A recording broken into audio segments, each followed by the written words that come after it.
Anything? There we go.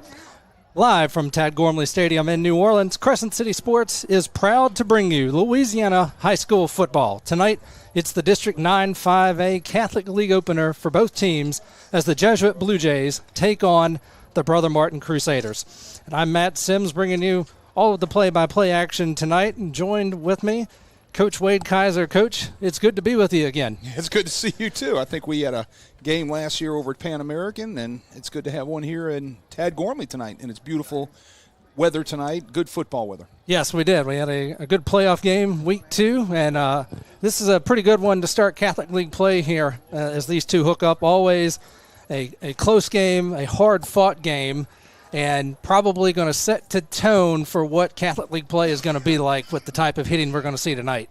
Well, you talk Catholic League from top to bottom, one of the toughest leagues in the state, right? I mean, and with the addition of Warren Easton into it now, I don't know if you can even call it Catholic League anymore, District 9 5A, but, traditionally it's the Catholic League, and there's just such good football. Great games going on all over the league tonight around the city. Yep, and Brother Martin comes into the game 3-0. A young team, Coach Bonise talked about it, they lost a lot of key players last year, so they've got a young squad this season, and they immediately hit the road, Coach. They start the season 3 games in a row on the road, at East Ascension, at St. Paul's, and then last week at the Legacy School of Sports Science, all the way out in Spring, Texas, north of Houston. So they're finally playing at home, and right. You talk about a young team when you want to test them, test their focus, test their grit. I don't know any better way than do that than to start the season on the road against 3 opponents like that. Well, it does something. What it does is it gets you ready for postseason play when you're going to probably be on the road at some particular point in time, right? And the next thing it does is it gives you a great opportunity to get your kids to see the type of competition that they're going to be facing week in, week out in District 9 5A, the Catholic League, right? The Legacy School of Texas, that's a mouthful for that old name of that school, so I'm going to call them Legacy, right? Over there, they went all the way over, I think it's in the Port Arthur area, where they went to play, and that was a close one. They've had a couple of close ones the past couple of weeks, right, where they pulled them out just in the end. And, it was 34-32 over there, and I think there was a pick 6 right at the end of the game to secure the win. So I've always said when you got to go on the road and you can get the win, it's a lot better than riding home with your tail between your legs. Yeah, absolutely. Pulled off 34-32 victory at Legacy School, and like you mentioned, opened the season with the 23-14 win at East Ascension, and then 31-28 at St. Paul's. Speaking of playing Texas opponents on the other side, Jesuit had to do the same, except they opened the season against Dallas Jesuit, but they got to play them here. They didn't have to travel to Dallas. Another hard-fought game. That one, unfortunately, they were on the losing end, losing 28-20, but they bounced back the very next week with a very nice win over an Edie White team, 22-15, and then a big win last week over Bonneville. So they're coming into this game on a 2-game winning streak themselves. Yeah, riding high on that 2-game winning streak, and the game with Jesuit Dallas will be a home and home, so they'll pay that back next year going over to Dallas to play those guys. From that standpoint, it's great to play the other Jesuit schools, all right? And Brother Martin will play Brothers at Sacred Heart schools, and what they end up doing is together they can bring their communities with the camaraderie together through athletics, and it's great to see that.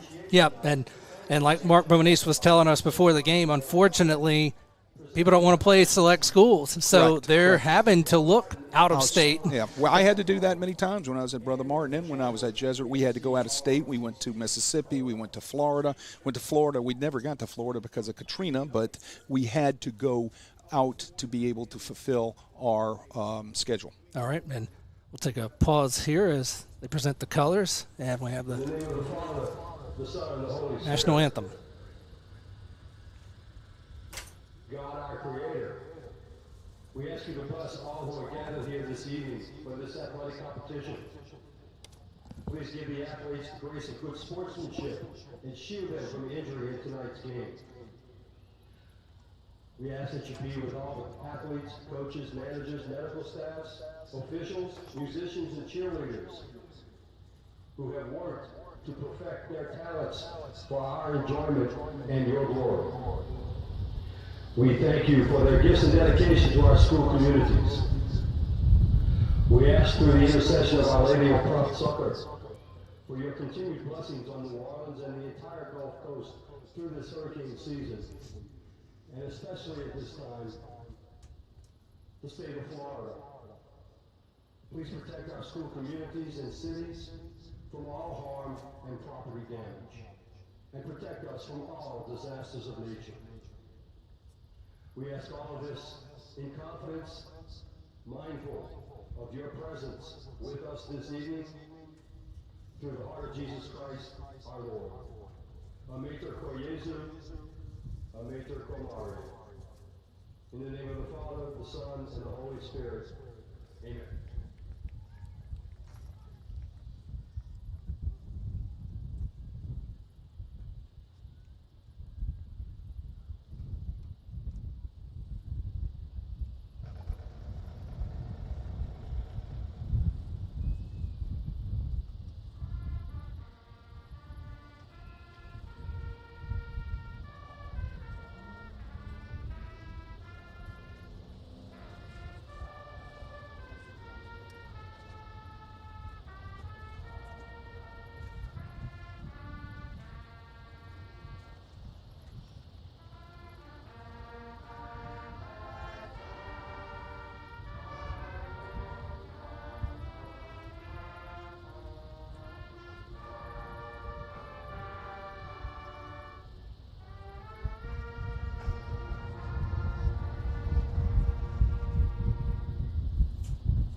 All right.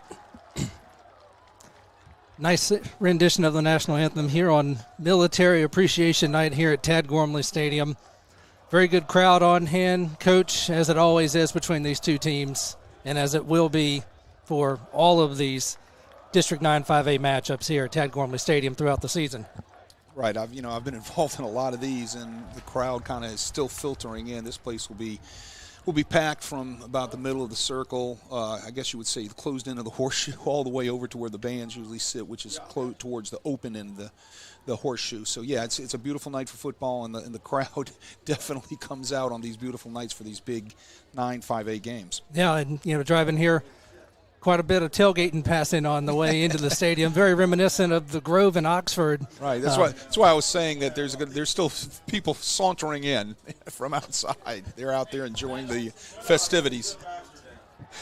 So, Coach, talk about the offenses here. Let's talk about Jesuit.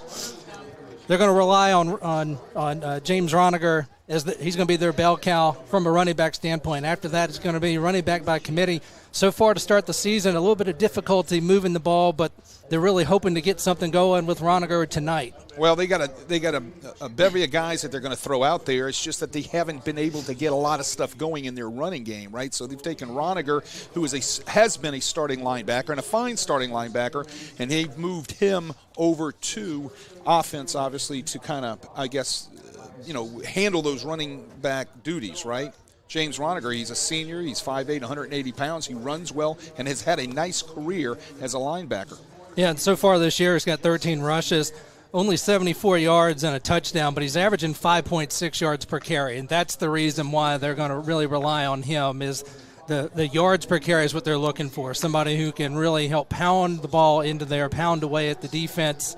So then you can set up maybe the other guys to sprint and catch the edge, while the defense is worn out from getting pounded down. Well, it's the old adage, if you can't run the ball, you're going to have trouble all night long, right? Because you become one-dimensional. And in the Catholic League, you got to be able to be balanced. You've got to be able to run the football as an offense. Defensively, you got to be able to stop the run, right? Yes. In order to have success. So it's been that way in the Catholic League, and it's been that way in many football leagues for a long time. Yes, absolutely. Taylor Norton passing for Jesuit, 27 of 49.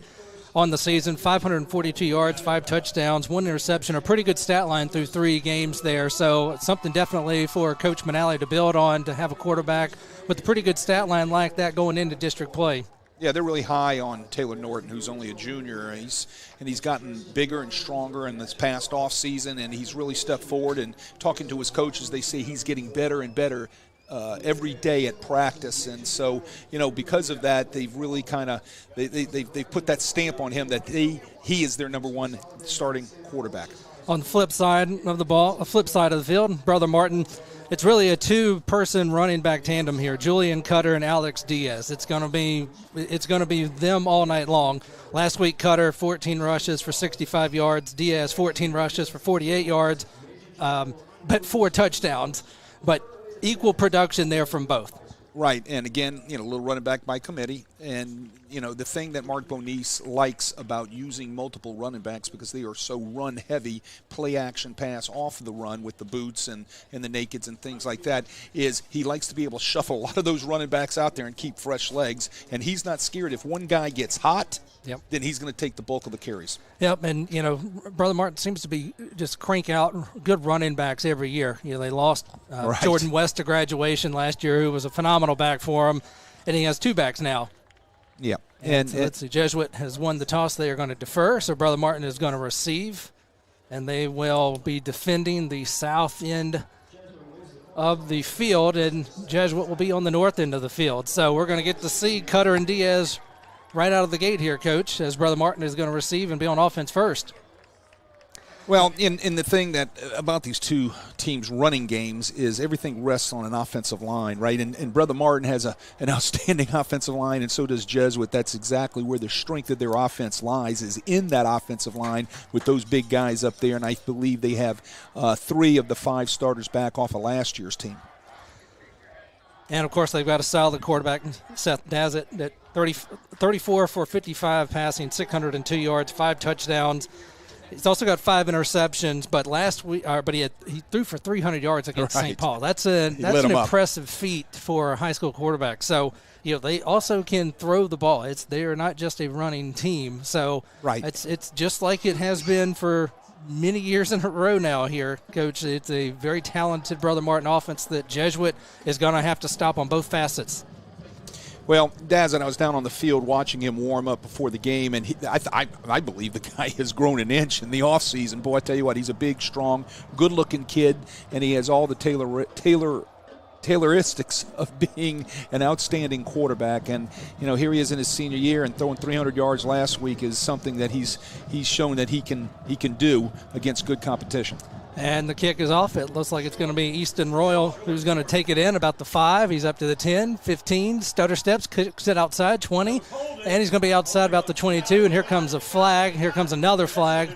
Looks like it's going to be probably a hold or a block in the back or something. So Brother Martin is going to be starting inside their own 20 if this is indeed against them. I think we got multiple flags. I think the major one there you're talking about is probably the holding.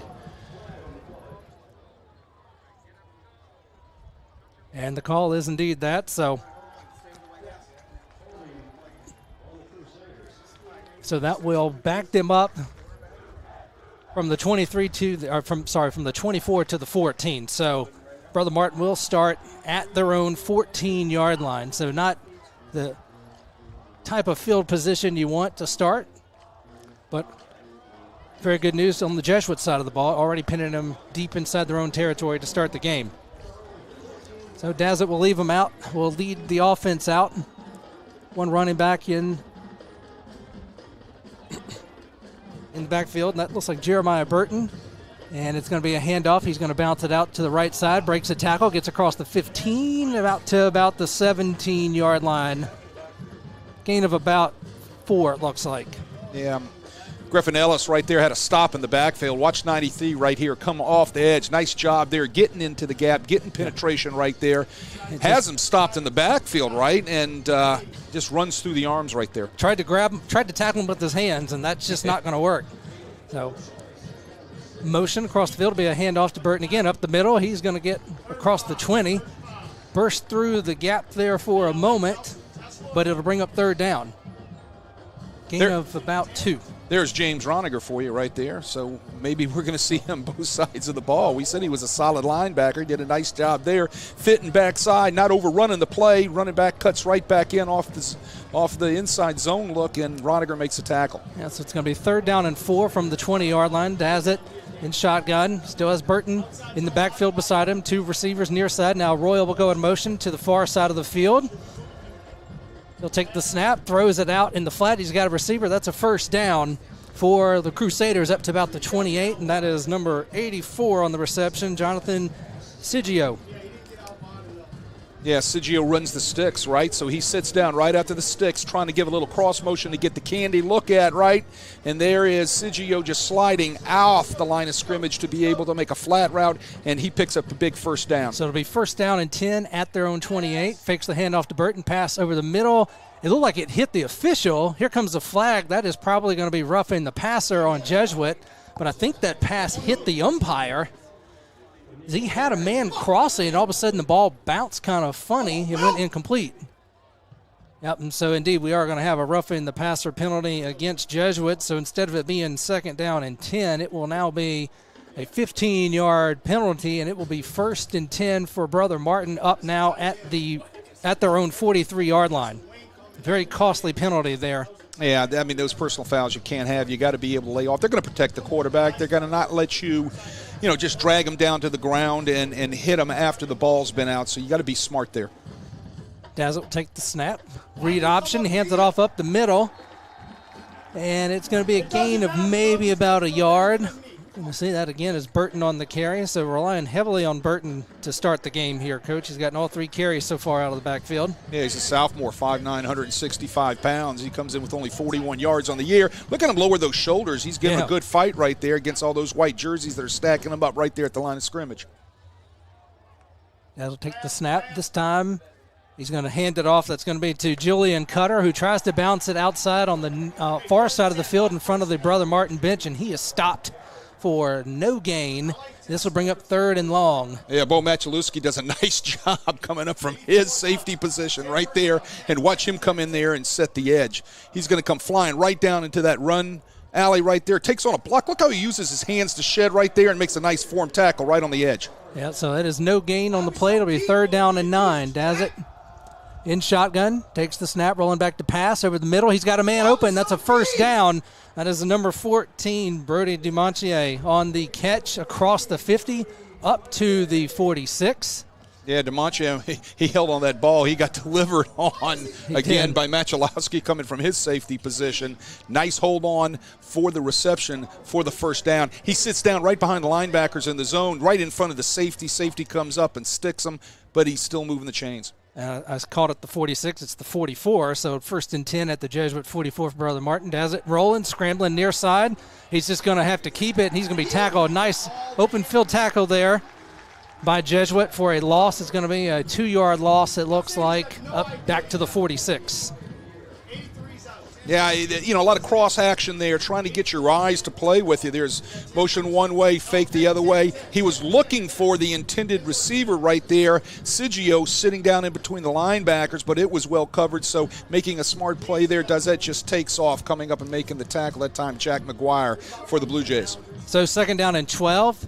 Fakes the handoff to Cutter, throws it to near side. Is that intercepted? No, they're going to say it hit the turf. It was Derek LaBouffe who slid and tried to make the interception, but they're going to say it hit the turf. It will be an incompletion, and it will be 3rd down and 12. So we take a look here at the replay. Tried to just kind of flick it out there to the man on the side. Of course, he had a Jesuit defender coming right into his face, and he hit his arm. Now you can see the ball, his arm got hit. And, boy, that's close. If we had another shot on that, we might be able to see it. His body kind of blocked the ball right there. As RPO, ball's out, and LaBouffe almost comes up with a pick. And so Dazzett, he's going to get sacked on that play again. Pressure by the Blue Jay defense and nowhere to go.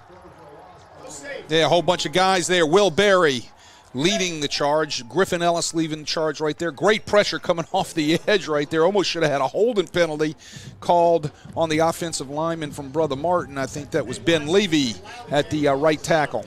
So that'll be a 2-yard sack. It'll bring up 4th down and 14. And so Brother Martin will punt. And a nice defensive stop there by the Blue Jays after they gave up a few first downs. Low snap, but he fields it, punts away. Fair catch is called for at about the 18, and that is where it is hauled in. And so the Blue Jays will take over. That was number 8, Roman Larry, on the fair catch at the 18-yard line. So nice for the Blue Jays. A bend but don't break defensive series there, and now we get to see what the offense can do here. He overcame a couple penalties, right? A couple personal fouls, a holding penalty, I think, in the kicking game. A few penalties help aid that Brother Martin drive right there, but they stiffen their neck. Talking about the Blue Jays, in the end they bend but they didn't break, and they're taking the ball over right at the 19-yard line. All right. And it's a pass. That looks like they are going to say it's a forward pass there by Taylor Norton. It looked very close to a lateral, but I think that was slightly forward. Tried to just dump it out to the running back out in the flat, and it's an incompletion. Yeah, that was Jair Burks trying to run the swing route there off the RPO to get it out there real fast to try to give him some room out there in space, and the ball just goes right through his arms. So to bring up 2nd down and 10 for the Blue Jays from, it is officially their own 19-yard line. So Norton in the backfield, 2 running backs on either side. Now we have motion to the near side of the field. He's going to throw it, and this time it was another swing pass. And the pass is behind him, incomplete there. This time he had him, and he just flat out threw it behind him. Yeah, bad throw. I mean, that's the bottom line. Don't know any other way to say it except you gotta give your guy a chance, right? So look at it right back there behind him. It's just no chance to be able to catch that ball. I don't think you can catch that ball in any league, right? So it's going to bring up 3rd down. Yep. So both pass attempts to Burks have come up empty, so it sets up 3rd down and long now from the 19-yard line. Norton takes the snap, rolling back to pass, looking to pass, going over the middle, going deep. He's got a man there, and he's got it. He's at the 30, 25, 20, and they're going to trip him up at the 15-yard line. So that's what they needed to do the whole time, is just throw it way downfield. And Burks got it. Yeah, that's always the easy answer, right? Why don't you just do that every time? I hear you, my friend. But it started with the protection up front. Great job as a 3-man rush, so you got to be able to hold them out. Nicely done on the post route. Got behind the corner, number 7, Caden Goodman. Lowry hits the big play again. He's been hitting the big play all year for the Jays. So that's a 66-yard pass to Lowry, and it will set them up inside the red zone. So very nice start here after the big play as they're down to the Brother Martin 15-yard line. So one back in the backfield for Jesuit, 3 wide receivers. Now they line up in the pistol, and we're going to have a timeout there by Jesuit. Coach Manali not liking what he was seeing there from the offense, perhaps a little confusion on the setup, which I guess can happen after that type of excitement with the big play. It almost looked like they were going to try to run a quick huddle the way they got to the ball, and then they paused and seemed to try to set, and the guys just weren't quite on the same page with the coaches. Well, it could be a number of things, and it looked like it was going to be some sort of check with me on the boundary, and things just weren't, copacetic. So you're better off calling a timeout. You don't know how many times you're going to get the ball down there inside the red zone, right? So every time you get that opportunity to be in the red zone, you do not want to mess that up, right? So you're better off using one of your 3 right there, making sure you got everything squared away. You're going to see a lot of different things out of the Brother Martin defense tonight. You're going to see they're going to base themselves usually out of a 3-4 look, but they're going to pop down and give you a 4-man line look. They're going to give you a 1 safety deep sometimes. They're going to give you 2 safety deeps. So you're going to see a lot of different looks to be able to confuse the new quarterback, Taylor Norton, from Jesuit, especially on his pre-snap reads. And while we have a momentary break, we want to let you know that tonight's coverage on Crescent City Sports is brought to you by the Lamarck Automotive Complex in Kenner. Lamarck Pre-Owned has a huge selection of pre-owned vehicles, all makes and models. We have great deals, must be a reason. Snap, handoff for Jesuit up the middle, and he fumbles it. So that was Garrett Jordan on the handoff. I thought they might say his momentum was stopped there, Coach, because he kind of ran into a wall, and then we saw the ball come out. Yeah, Jesuit's been struggling with their run game all year, right? So it's Roniger, sorry. Yeah, trying to get something going over there with the counter play, just nothing there. The guys in the crimson jerseys, what do? They just stack everything up. Ball gets ripped out. That could have been a little, Roniger's, tummy might have been a little nervous right there. You got to hold on to that thing. You don't want to give the ball up down inside the red zone. Yeah, so I guess they are going to say that was a fumble. Oh, my goodness. Because the ball is now back at the 24-yard line. So I thought his momentum was stopped, but I guess not. It was such a bang-bang play. I guess you could say that that it happened at the moment of impact, which would not be considered stopped momentum. So that will be a 9-yard loss as they go from the Brother Martin 15 to the Brother Martin 24. Well, so who's our rule guy up here? Do we have a rule guy up here? Like they have in the NFL and college? I don't think they had Mike Pereira in the budget, unfortunately. We need to talk to Lenny about that, I think, right? Yeah. I'm going to put that one on the docket for Lenny. Questions for him And while we do that, I also want to put in. I need one of those things you can write on the monitor with, right? For our fans back home that are out there watching our live broadcast. Like the Madden cast is the one, John Madden who's originated that, drawing the pictures and illustrating it. Exactly. That was the hydration break that they still take in the month of September at the 6-minute mark of every quarter. But you almost forget that you needed it. Such a perfect night for football here tonight. So 2nd down and 19 from the 24.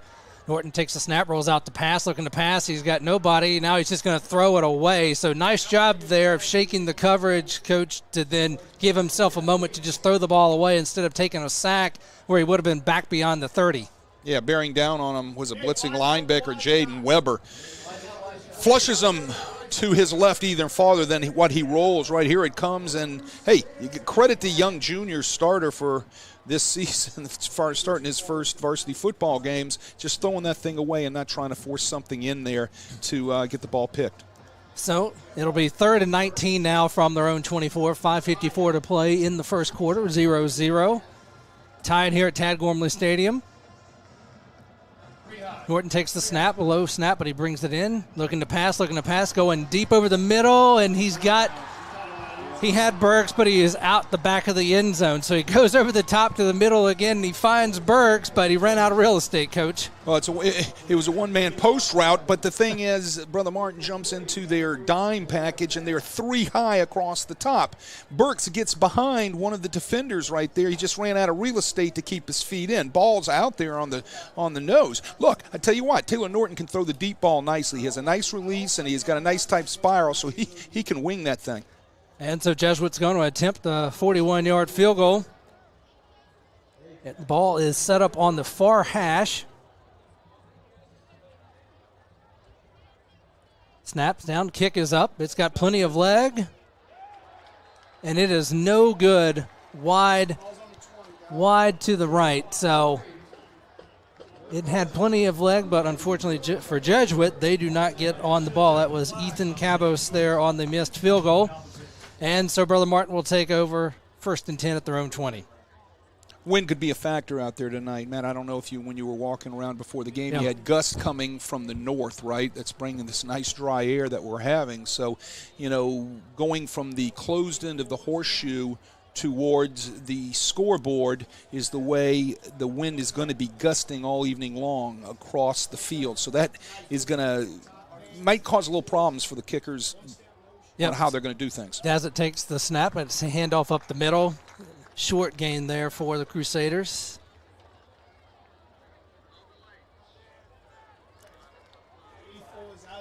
It looked like that was a cutter on the carry.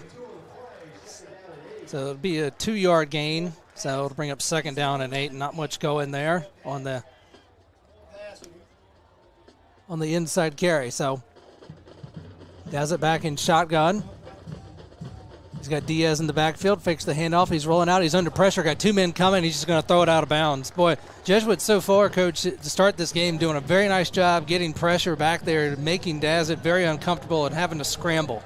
Oh, we're going to see Jesuit in their classic 4-3 look. You might get them jump into their nickel some, where they get in their three-man front, but they're going to sit mostly going to two high coverage, cover 4 or cover 2, and they're going to match routes. Those guys do a great job in the secondary, and that time they did a great job covering everything up that's in a crimson jersey. It looked like they were trying to go to Rex LeBlanc here on the near side of the field on the play action, but the Jesuit defensive line just blew that play up. So it'll be 3rd down and 8 now for Brother Martin from the 22. Dazzett takes the snap, looking to pass, got a man over the middle. It's behind him, but he makes the catch, but he's going to be upended at the 26. That was Alex Diaz on the catch, so it'll be a 4-yard gain, but that will bring up 4th down. A very definitive tackle there by the Blue Jays defenders, making sure Diaz knew he was not going an inch further. Had a nice field twist up at the top of the screen right there, which got a little penetration. So you get penetration, it helps your coverage helps your rush. They work hand in hand. Wyatt Maya did a nice job sitting on the route and makes a nice tackle. When you tackle somebody that catches the football, you don't want them to get yards after the catch. Great job by that linebacker. So Brother Martin will punt this away, and it's a good punt. Jesuit backing up, takes it in about the 30, breaks it to the near side. He's got a little bit of a wall. He's got a block. He's across the 50 at the 40, and they're going to push him out of bounds at about the 30-yard line. That is Roman Larry. Very nice punt return of about a 40-yard return there, approximately from where it was marked. Probably just inside of it, as it looks like they're going to mark it at the 33. So Jesuit set up here, very good field position after the very nice punt return there by Larry. Yeah, Larry does it all, right? He's a wide receiver. He's a punt and kick returner. Watch him catch this ball. Great punt. Watch how the guys in white set up a nice picket fence right here on the near boundary. He gets behind the first guy, gets to the second guy, blocking downfield, and the Jays are back in business again on the Brother Martin side of the 50. And it was one of those cases where I think the punter might have outkicked his coverage there. and let Larry have that wall. So some razzle-dazzle there from Norton, throwing it over the middle, and Larry hits the ground. They're going to say that was uncatchable. He faked the handoff, faked the reverse, then tried to go over the top, and Larry runs into, trips over a couple of, at least one Brother Martin defender at about the 5, and the ball sails over him incomplete. Jesuit coaches screaming for pass interference. Ball was a little bit high. I guess that was questionable. Taking a shot down the field. I like it. I like the call on 1st down after a big play right there. Try to sneak behind the secondary on the post. And the ball was definitely high over the head. You know, it all depends on which side of the field you're screaming for interference, true. Right? So. That's true. So it'll be 2nd and 10 at the 33. Norton takes the snap, looking to pass near side. And it's caught, but they're going to say he was out of bounds. So catch made there by, like that was James Silva. Or is that 85, rather? Yeah. 80. Yeah, that's 85. So that's Logan Sturbkow. So he made the catch, but they were all over him and unable to get a foot down, so it's incomplete. Brings up 3rd down and 10 from the 33. So Jesuit looking to try to get something here and not spoil this great field position after that nice punt return. Norton rolling back to pass, and it is swatted down by the Brother Martin defensive line. Boy, that was a really, really nice play. Just got there and swatted that ball away. Yeah, just Chase Chesser got his big paw up and swatted that thing down. Got some penetration inside there in their 3-man front right there. You can see the guys in crimson. Look at the move at the line of scrimmage.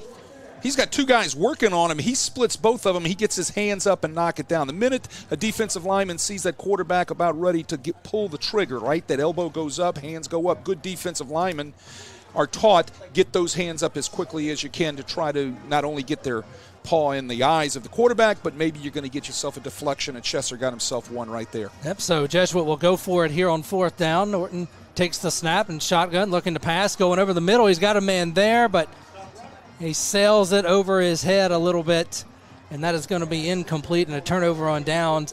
And the safety was sitting back, saw that the whole way. So he was either going to intercept it or blow it up there, and it turned up being neither one because the receiver, I think, saw it as well and kind of decided, I'm going to let that one go. It would have been a very difficult catch for Larry to make anyways. Yeah, 2 verticals with breaks, right? Safety sitting on top of both of those 2 verticals and a 2-high coverage. Very nice job by those Brother Martin safeties right there.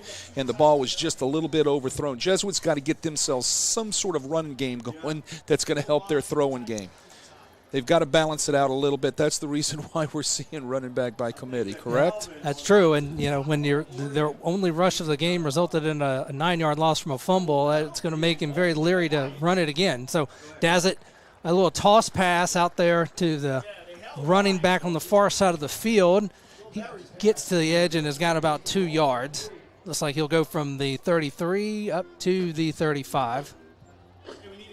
They set up a little screen out there with the cross motion. They get a couple offensive linemen out in front of them. Nice job. Love the action of the backfield to try to get the eyes of the defense to wander, but it was kind of blown up out there by Jack McGuire coming up from his corner position to set the edge. Very good defense by the Jays to only allow a 2-yard gain. So far, first impressions here in the first quarter, Coach. Jesuit defense is definitely winning the line of scrimmage.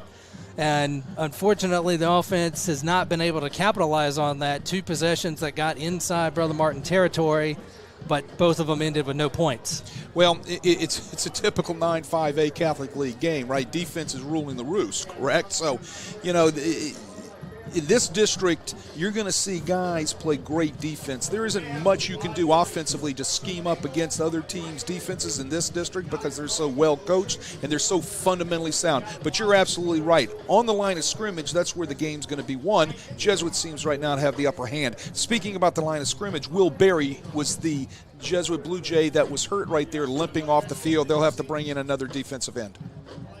And hopefully that's not anything too bad, maybe just a sprained ankle. He is walking reasonably under his own power, but it'll bring up 2nd and 8 for Brother Martin from the 35.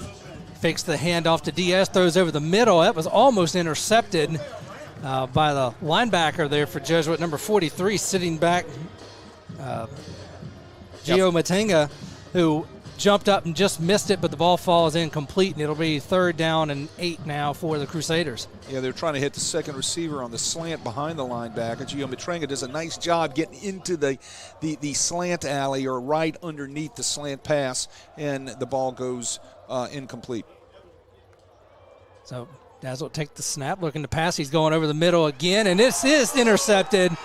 He was looking for Rex LeBlanc, and he just put too much mustard on that, Coach, and threw it in front of him, and the safety was sitting there for the interception. Jack McGuire, very nice interception, and another big play by the Jesuit defense here. Yeah, Jack McGuire's been all over the place, filling the alleys on runs, setting the edge. Right there, he just sits, he rotates to a 1-high look right there. They're trying to hit the deep ball on the post. Ball's overthrown by Dazzett, and the Jays are in business again with another pick. And so that is a first turnover of the game. Remember last year's game, Coach? Yeah. Brother Martin had 3 in the first half. Yes, they did. So definitely that's not something Coach Bonis wanted to see. Wanted to try to have a clean first half here, but they've turned it over. Jesuits got it now 1st and 10 at their own 41. Morton takes the snap. It will be a handoff, and he's got nowhere to go. That's Ron, number 20 there, so that is Gavin Palmisano. Yep, another running back. Handoff. So a true running back by committee, and Palmisano has no gain on the play. It'll be 2nd and 10.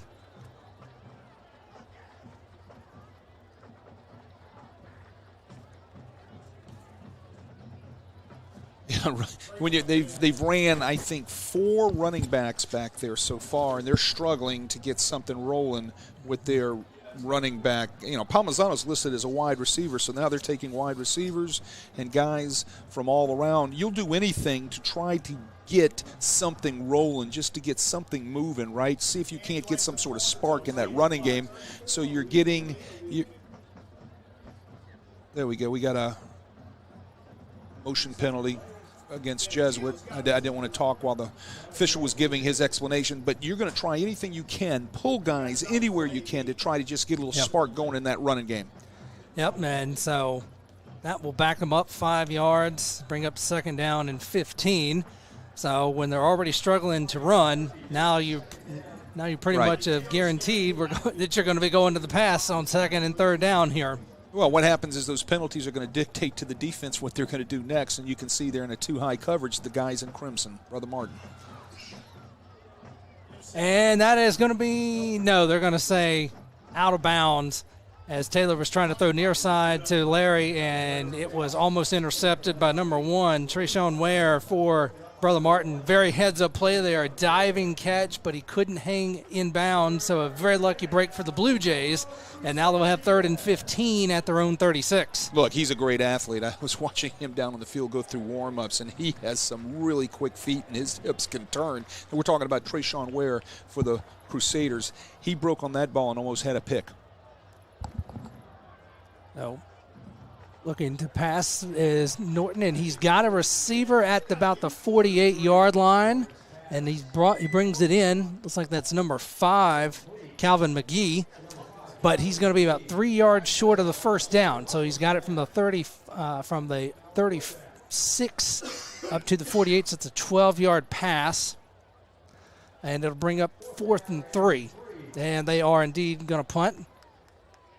Look, love the reception, love the catch. You got to know where you are on the field. You got to know where the sticks are. You got to make sure you're going to run that route at the sticks a little bit deeper, right? McGee needed to make sure he knew his down-in distance.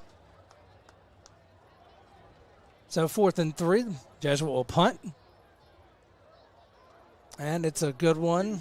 It's going to hit and take a Jesuit roll inside the 20 and come to a stop at about the 17. So Brother Martin will again start inside their own 20. So, great defensive stand right there by Brother Martin. They did a nice job. That's what they were looking for. And they got the ball turned over on downs, right? So now they're looking for something to get rolling with their offense, right? They need to establish some sort of running game too.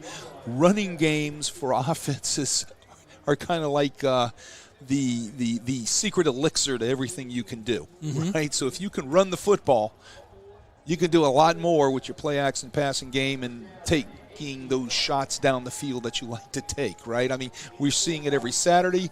We see it every Sunday right here out of our own Saints. Yes. How the running game has helped those guys. So Dazzett will lead the offense on at the 17. It's going to be a handoff up the middle. That's Diaz. He bounces it off one person, somehow scrambles out and gets out to about the 20. So some nice fancy footwork there by Diaz to break out of the first tackle and get Well, that first tackle, right, that first tackle was Gio Matranga. He met him in the backfield, and Diaz kept his pads low and bounced right off him. Matranga just kind of got the worst of that physical enclave in the backfield. So it goes from the 18 to the 20, a 2-yard pickup. Dazzett looking to pass, and receiver was very well covered. It falls incomplete there, short of the receiver anyways, but very nice coverage by the Jesuit defender, and that's going to bring up 3rd and long for the Crusader offense again. 42 seconds to play in the first quarter. Scoreless here at Tad Gormley Stadium. Again, pressure applied by that Jesuit defensive line, specifically Griffin Ellis, who's a returning starter. He got penetration to get into Dazzett's face.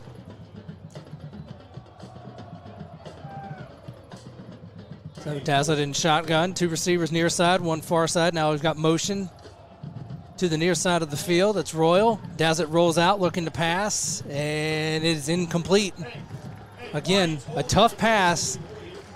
Tried to go to Royal on the near side of the field. He was well covered, but it is incomplete, and so it'll be another punt for the Crusaders. Another nice stop by the Blue Jay defense. Yeah, another 3 and out for Jesuit. Brings on the punting team. Dazzett just couldn't be on. Well, number one, it was great defense by the secondary. Great route, but the ball just couldn't be placed in the right spot in order to pick up that first down. Here we are sitting 0-0 right at the end of the first quarter. Defensive Donnybrook, right? Absolutely, you're right. So Brother Martin on the punt. And, that was almost blocked. This one not nearly as good of a punt. He didn't get all the leg into it. He saw the pressure coming, and it bounced and went backwards, took a Jesuit bounce, and Brother Martin catches it and downs it at the 39-yard line. So Jesuit, again, I almost felt like I'm a broken record, starting with very good field position here after a nice defensive stand. So I mean, I guess if you're Coach Manale now, you normally don't want to start digging deep in the playbook in the first quarter, but given you've been in this position now several times and haven't had any luck, I got to start to think that he's going to start flipping the pages here and digging for plays to try to find something to get them into the end zone and get some points on this board. Well, a lot of times it isn't plays, and you're correct with plays, but you got to also think personnel. Right, so now they've brought in another running back. I didn't quite get his number. So, again, the secret to their success is going to have to be able to run this ball a little bit, and here we go. So handoff, and there it goes. Oh, my goodness. He had it. That's number 2, so that is Jair Burks. Yep, Jair Burks. And, boy, a wide receiver working at running back, right? So there you go. And he had a hole there, Coach. I mean, it looked like the turf monster might have gotten him in the end. I mean, he burst through there and was headed for green pastures before he tripped up at the 30-yard line. So it's a gain of 9 for Burks, 2nd down and 1. Outstanding job by the Jesuit offensive line getting out in front of him, especially big Luke Cunningham, a senior 5'11", 275 pounds. He's a returning starter. This Jesuit offense has 8 offensive returning starters. Brother Martin on defense has 7 defensive returning starters. So these guys have a lot of experience out there, on the field tonight. So, from that standpoint, this isn't the first rodeo these guys have been in with each other. So it's just that each are looking for what piece they've got to put in that puzzle to try to get themselves some sort of running game going, and they might have found one right there with Jair Burks. Yeah, very nice run to end the first quarter. So we come to the end of first quarter action, and, no surprise, we've got a scoreless game here at Tad Gormley Stadium as Brother Martin Crusaders 0, Jesuit Blue Jays 0. So, Coach, it's been almost exactly what we thought it would be, a defensive battle. The Jesuit defensive line definitely showing and displaying their might at the front, blowing up both the Crusader running game and really blowing up the Crusader passing game by the way they're getting pressure on Dazzett. And defensively, we're seeing, the Crusader secondary has been pressured numerous times in the first quarter, and with the exception of the 66-yarder they gave up on the 3rd play of the game, they pretty much have answered and have kept Jesuit from finding success through the air. So both teams kind of still filling themselves out here, and defenses are winning the day so far. So we've got a pistol formation for the Blue Jays. Norton will hand it off, and across the 30, that's a first down for the Blue Jays down to the 26. We're still going, still pushing. So number 20, again, that's Palmazzano, his 2nd carry. The other thing you try to do to establish some sort of running game is you start messing with your formations. You're trying to throw formations out there to be able to run the same plays the same way you would do them in your base formations, but you're trying to get a step up on the defense by outflanking them with personnel, and whether you're tight, whether you're spread, you're either trying to stretch them horizontally across the field to create gaps and holes, or you're trying to bring them in tight where you have wide parts of the field to be able to run to. So I've seen that out of Jesuit as well as Brother Martin, trying to do that in order to get their running game going. So first down handoff to Palmazzano again. He'll bounce it outside. Tried to cut it back inside. Brother Martin was all over that. Nice tackle there. That was number 50 on the play, Trent King. Yeah, Trent King is a good linebacker, right? I remember him from last year, right? He got a lot of playing time last year, 5'8", 190 pounds. He runs sideline to sideline real well, comes in with 12 tackles so far this season, and you can add another one to his stat list right there. Yeah, and that's the exact type of play you're looking for your linebacker to make. Step up in the hole, meet the linebacker at the line of scrimmage, and make that open field unassisted tackle. Taylor will throw it outside. A tackle is broken by Burks, and he's going to get it inside or down to the 15 for a gain of 10. Looks like that should be a first down, and they started to move the sticks, and now they will. So a 10-yard carry. Our 10-yard pass, to Burks, and Jesuit is down to the 15. So now they're back in the red zone, 2nd time this game. Yeah, RPO. They had the numbers out here on the edge to be able to run the quick wide receiver screen. And what does Burks do? He makes one person miss, and it makes a second person miss, and they have a nice pickup. Getting Burks the ball out in space seems something that is very helpful for their offense, obviously. Taylor handoff up the middle. That's going to be inside the 10. That's James Roniger. So now's the time they're going to hand it off to him and try to pound it away, and indeed he gets it down to the 9 for a 6-yard pickup. And they're going to go tempo here. Nice job up front. A little trap block right there. Another handoff. Yep, and another handoff, and he's got it to the 5, down to the 4, so a 5-yard pickup. And now they've got 1st and goal, so Jesuit really knocking on the door as they're going tempo again. Going to try to pound away. This is what we talked about, Coach, using Roniger as the guy to just pound up the middle. It's another handoff right up the middle. He's going to push forward, and that's going to be in the end zone for a touchdown. Still looking for the signal. So it's a touchdown, though I never saw anybody make a signal, but Roniger clearly got in the end zone for a 4-yard touchdown, and Jesuit is on the board first with 10:05 to play in the second quarter. Well, they were trying to keep you guessing without giving you a signal, right? But that's Roniger running straight ahead. He's not trying to deviate with a jump cut, jump right or left or anything. What he's doing is lowering those shoulder pads and ramming right up inside in that nice little look that they ran 3 straight times in a row with a trap block, a down block. It gave just enough crease for Roniger to get into the end zone from 4 yards out. And the extra point is good, so that will make it 7-0. Jesuit, 10:05 to play in the second quarter. So finally, Coach, after on the 4th attempt, they get the ball in good field position, and what do you know, just what you talked about. They've been looking for it, and they found a running game, and right. Roniger punches it in for a touchdown. Well, the thing that helps is also field position, right? And when you're playing on your side of the field, and Jesuit has done that so far here in the first quarter and a tad bit into the second quarter, and you're going to keep taking shots like that, and you're sooner or later going to be able to break that threshold and get into the end zone. So, Brother Martin will make some adjustments. They'll go to their boundary. They'll look at their, one of the things that you can have on the boundary now is in high school, and they've had it for the past 10 years, is you can video and have your kids come look at the video, I guess you would say live or right after the play, and now you can make some adjustments in real time off that video. Brother Martin's over there doing that right now, and Aaron Palladino, who is an outstanding defensive coordinator, will be doing that. And there's the kick, and this is going to sail into the end zone for a touchback. So Brother Martin will start at their own 20. So now the Crusaders find themselves down 7-0. So now they've got to find a way to get some offense going. So, if they're not going to be able to stop the pressure from the Jesuit defensive line up the front, they're going to find a way here to start getting some passes or some sweeps out on the edge to find some success, because Dassett's clearly not going to be able to sit in the pocket and throw. We've already seen that. He tried that once before, had his arm hit, and it fluttered out and was almost intercepted. Yeah, the fine offensive coordinator over at Brother Martin, Mike LeBon, is also doing the same thing. So he has a pocket full of things on that play sheet that he can look at and come up hopefully with some answers, but still they've got to get their run game moving. Dasset takes the snap, fakes the handoff, throws over the middle. He's got a man wide open. That was Rex LeBlanc. That was an 80-yard touchdown, Coach, that falls incomplete. And, boy, they got to be sick with that one, because he had him wide open.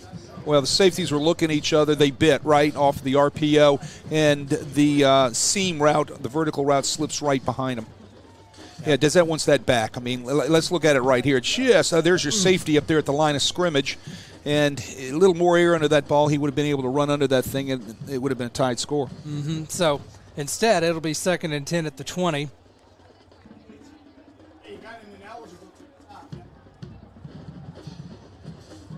For the Crusaders, 10 minutes to play here in the first half at Tad Gormley Stadium. Matt Sims alongside Wade Kaiser bringing you the action tonight. Now we're going to have a timeout. And I'm not sure who is going to be credited with the timeout for that, but again, we didn't get a signal. No, if I'm Brother Martin, I wouldn't be surprised if they took the timeout there after that play, because you kind of got to reset Yeah, well, I mean, you got to have a mind like a goldfish, right? You got to forget things. That's right. And Desette's not going to, he's been doing this now, been a 2-year starter. He's missed that before, right? And come back and has been, positive on his next 2 or 3 throws. As an offensive coordinator, one of the quickest ways you can get that out of his mouth real quick is give him a real quick reception, like some sort of bubble screen or wide receiver screen.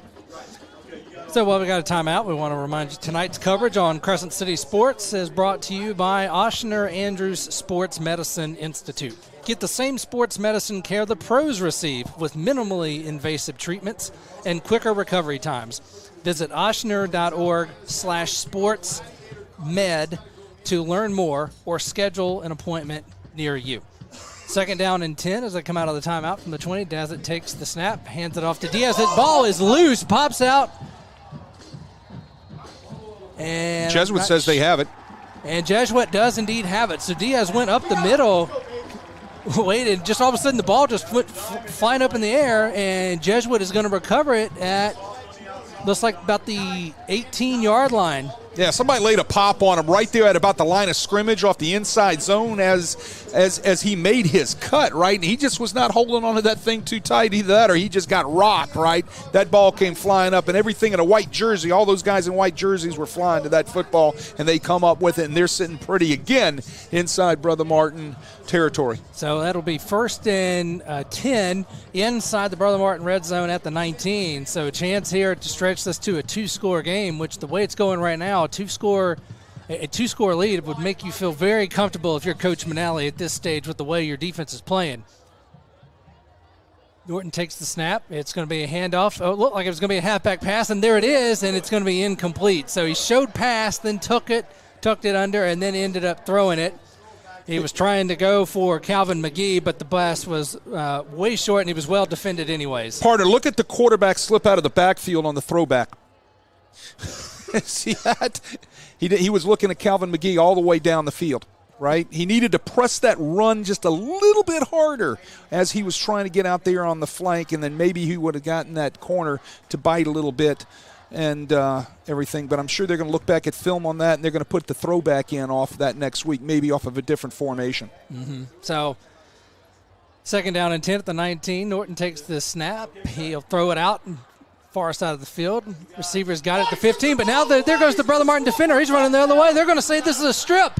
He's at the 40. He's at the 30, 20, 10, 5, and he's down at the 1-yard line. That's Trayshawn Ware with the strip fumble and return all the way back to the 1. So that is about an 85-yard fumble return. Well, it's a strip, right? So you're going to credit it as a fumble. You can look at the replay right here. You can see Ware locking him up right there on the boundary. He just strips that ball. Question is, was he out of bounds when he stripped that ball? That would be the question, because from me and my vision, looks like his feet might have been out of bounds. But I tell you what, credit Paul Mazzano for not giving up on this. Watch number 20 come out of nowhere and chase him down to save a touchdown for Jesuit. And looking at the replays, he's falling down there. The ball looks like it's very close to actually crossing the goal line before his knee hits anyway. So a couple of questionable calls there. Boy, I'd love to see a replay again on that, so maybe we can see the receiver's feet when we get a chance.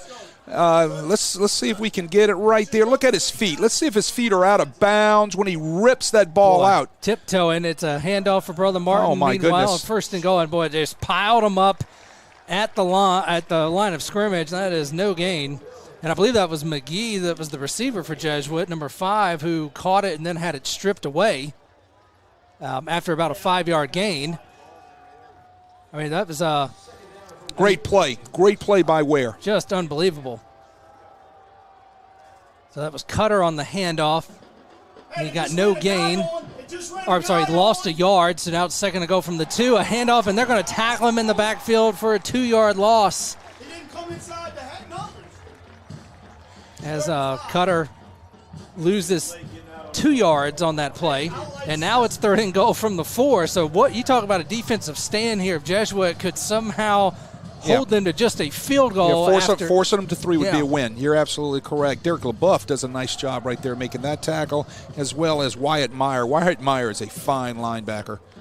My mind is still trying to process what we just saw a couple plays ago there, so it's still playing catch-up. But we got 3rd and goal at the 4 now for Brother Martin. Cutter in the backfield behind Dazzett. Dazzett takes the snap, fakes the handoff. Now he's rolling out near side looking to pass, and he is going to be tackled, and the ball is on the ground.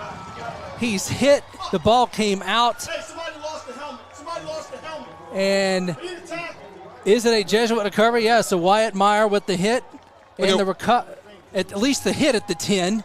And they're going to say the recovery, I think. Yeah, watch Wyatt Meyer get off the block right here. It's scraping, just light Dazette up right there. Ball's out, and I believe he recovers the fumble also. I really can't tell. No, so they're going to say Dazette recovered it. So a 7-yard loss, and so Brother Martin will come out to attempt the 28-yard field goal.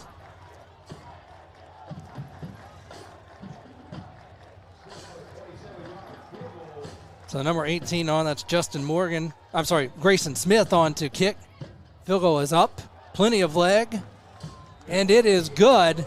So Brother Martin gets on the board, though. I mean, it is not what they wanted for sure, as they had it 1st and goal at the 1, end up backing up all the way to the 11-yard line on 3 consecutive negative plays.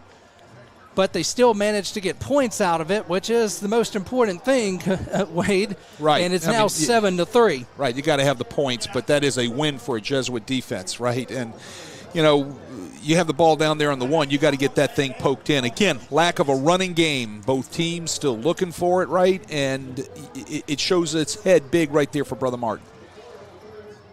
So, Now, credit that Jesuit defensive front for doing an outstanding job. As you said, and I think you've said it a few times, partner, that, right now the line of scrimmage game is being won by the guys in the white jerseys, right? So those guys are definitely dominating up front, especially on the defensive side of the ball. Well, and the first 2 plays of that were straight handoffs right up the middle, and stopped him at the line for a loss of 2 and got in the backfield to tackle him stopped him at the line for a loss of 1, tackled him in the backfield for a loss of 2. Kick is hauled in at the 1 by a Jesuit. They'll bring it out to the 20, met by a wall of defenders, and that will set up 1st down, and lost his helmet too.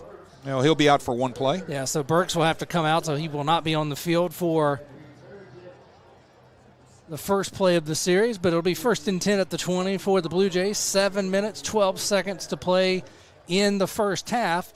Jesuit leading Brother Martin by a score of 7-3. So, the question is going to be who's coming in at running back.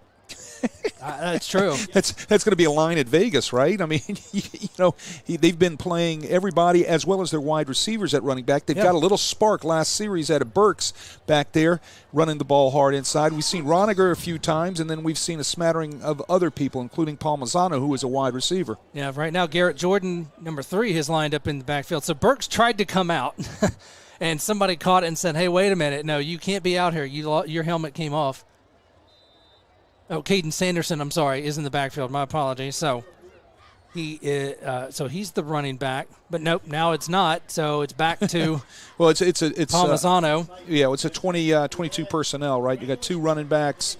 21 personnel, 2 running backs, 1 wide receiver, 1 tight end. Norton fake the handoff. He's looking to throw. He's got his receiver out there. Oh, and he drops it. Oh my goodness! It bounced in his hands, but the bobble was there. And I believe that was McGee who was unable to haul it in.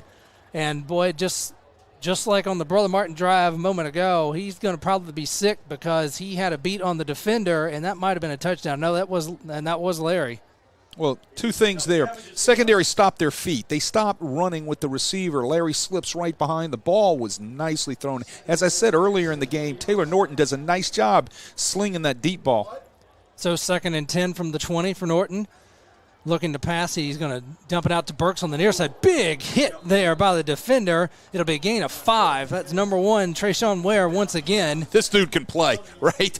He can take the ball away on turnovers. He can set the edge and come up on screens and flat routes right there, and he can light you up. I like this guy. Senior, 5'9", 168 pounds. And he can pick your pocket, too, and run it back all the way. So, I mean, he has certainly been a one-man defensive show for the Brother Martin Crusaders, and we've got an injury timeout. It's like an injured Blue Jay across the field at about the 27-yard line. So it'll be 3rd down and 5. And so we see Coach Manali walking across the field to come look at the player. I can't get a number. I can't see the person in the sound. Can't see that either. It's blocked by. He is sitting up, though. He can tell that. Right, so, that's good. That's a good sign. So it's a good sign. I mean,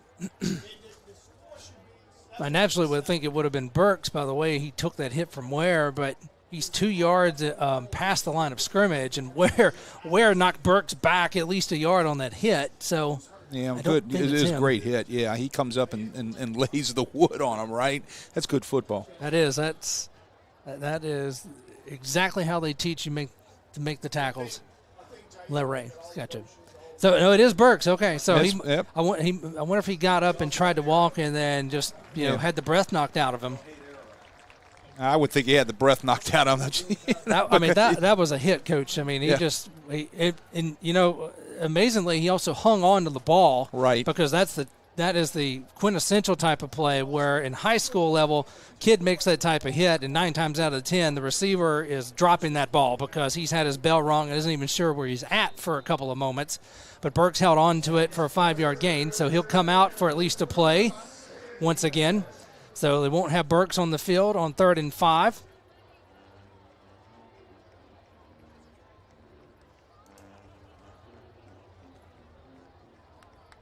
Flipping up a lot of personnel. Now you got 11 personnel in there, which, they just had 12 personnel in there, 1 back, 2 tight ends, and then they had 21 personnel, 2 backs, 1 tight end. So like I said, they're trying to do a lot of things, as is Brother Martin, with their personnel to try to get an advantage on scheming those defensive fronts so they can run the football, and that way it'll set up the other things that they want to do in their throwing game.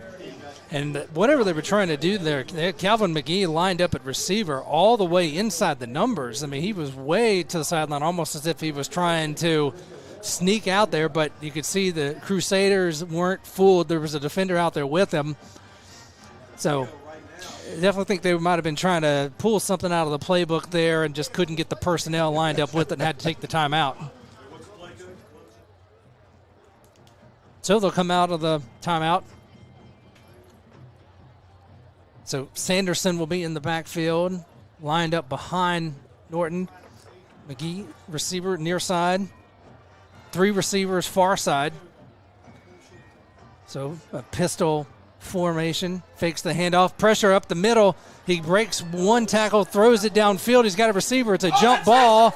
It's incomplete. There comes the flag. So we're going to have pass interference here. I'd be willing to bet that was a hold back there, so probably going to have offsetting penalties, and we're going to do this all over again, Coach. Yeah, I would think so, too. Huge rush by Brother Martin, getting penetration right there. All they could probably do was reach out and grab an ankle or something. That's going to draw a flag. And then, of course, there's the deep ball again, and Norton does a nice job evading the rush. Let's get our call. Hold. Yep. Pass interference, defense, offsetting, replay, 3rd down. Yeah, they're going to play it again. Yeah, and again, watch Norton evade this rush. Yeah. Watch how he keeps his eyes downfield. He just gets out of there nicely.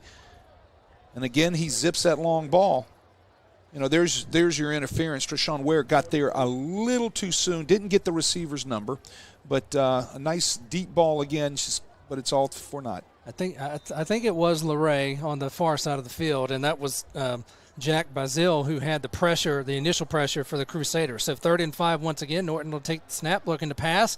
He's going to throw to the near side of the field. Tried to go, that was to number 33, Frank Finnicle.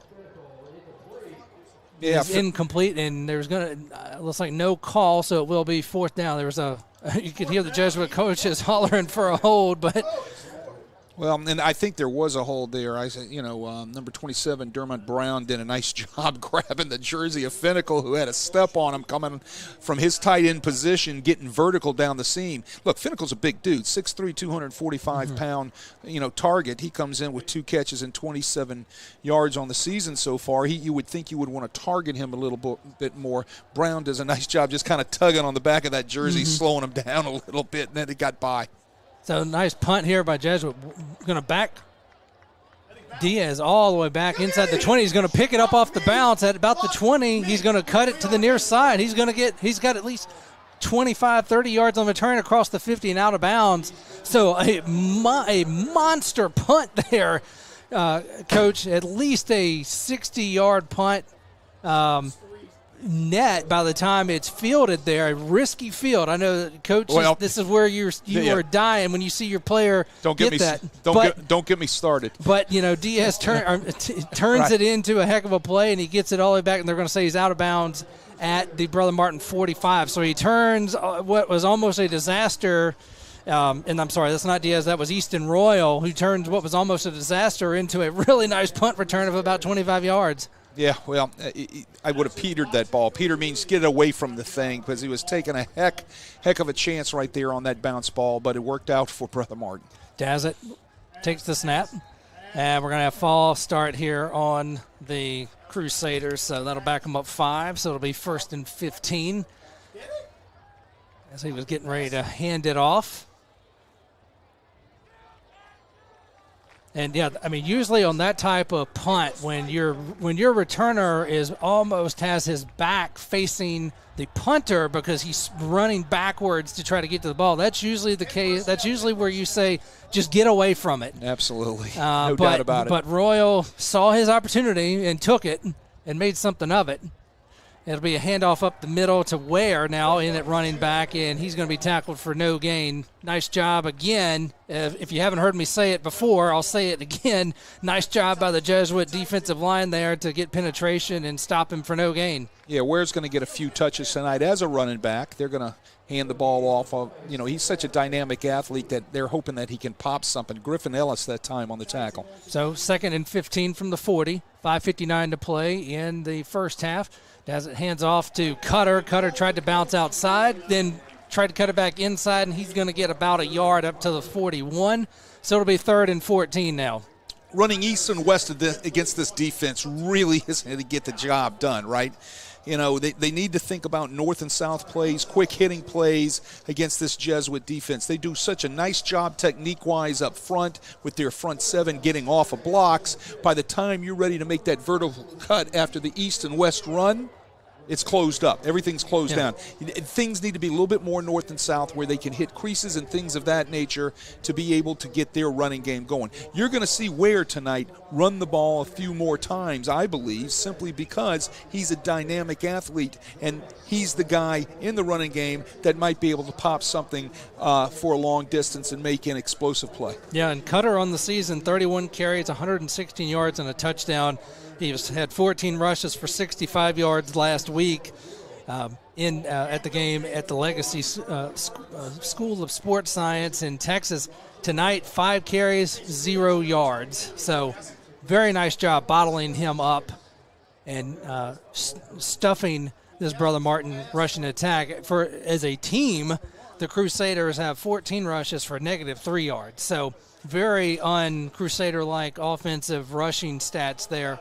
So really tip of the hat to the Jesuit Blue Jay defense to absolutely blow it up so far in the first half. Yeah, and that's also without Will Berry. Since he hurt his ankle early in or midway through the first quarter, he has not made an appearance back in this football game. So 3rd and 14, and now we're going to have a timeout by Brother Martin. So after the heat and humidity timeout, the Crusaders don't like what they see defensively and want to talk it over, so a timeout.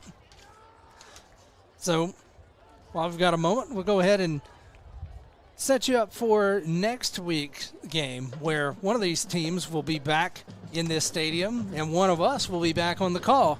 So next Friday night on Crescent City Sports, the rivalry is renewed as the Jesuit Blue Jays take on the Holy Cross Tigers for the 103rd consecutive year. Our coverage begins at 7:05. Ken Berthelot joins Coach Wade Kaiser on the call next Friday night on CrescentCitySports.com, where coverage is always free, no subscription required. So, I like that word free, right? I mean, there you go. But, yeah, it's going to be a big one next week. Looking forward to that. Another call with the Holy Cross Jesuit game. You know, the rivalry here in the southeastern part of the United States, especially here in New Orleans, is huge. Might be just a few people tailgating outside the stadium for that one. I imagine so. So 3rd and 14 from the 41. Dazzle will take the snap, rolling out the pass. It's a screen pass, and it's going to be blown up again. He throws it to Cutter on the screen, and the Blue Jays blew it up, tackle him back at the 35-yard line. That's going to be about a 6-yard loss on that pass. So, I mean, I like the call, understand it, but James Roniger was all over it, wasn't fooled at all, and now it'll be 4th down and 21, and the Crusaders will have to punt it away. Great call, not executed well. Roniger, Johnny on the spot, making a play. It's going to force Brother Martin into another punt.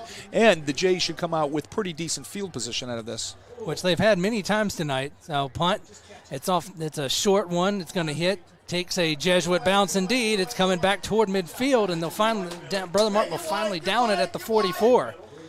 So, indeed, just like you predicted, Jesuit does indeed come away with this with good field position at the 44, at their own 44. So 5:08 to play here in the first half. A chance potentially to have last possession of the first half here. If they can methodically drive it down there, get some points on the board, they will receive to start the second half. So a chance to really get some momentum going into that to then give you the ball coming out to start the second half and pick right back up where you left off. Yeah, doubling up with your points is huge, right? I mean, being able to, that's the reason why you see people defer today when they win the toss. Norton takes the snap. It's a handoff. He's going to bounce it inside. And that's Palmisano again. So he's going to pick up about 3 yards. So it'll bring up 2nd down and 7. Look, what you want in game, 3.5, 1st down, right? I mean, so if you can try to average on your running game 3.5 to 4 yards a carry, I think you're in the money offensively, because what it's going to allow you to do with the rest of that offense, and especially with your play action passing game. Yeah, the old 3 yards in a cloud of dust in today's game. It's 3 yards in a cloud of ground up tire granules is what it is. That's right, on today's turf. So 2nd down and 7. Norton will take the snap. He's rolling out of the pocket, far side of the field toward the Brother Martin sideline. He's just going to throw it away. Very smart play there. It looked like they were trying to maybe set up some type of like just an out pattern to the far side of the field, try to pick up 4 or 5 yards, and it was well defended, so he just threw it away. Very smart football play there by Norton. Yeah, very smart. They were trying to flood the zone vertically over there, and nothing was open. Credit Brother Martin defense, especially over there in coverage again. Trayshawn Ware, boy, I tell you, he is a good football player.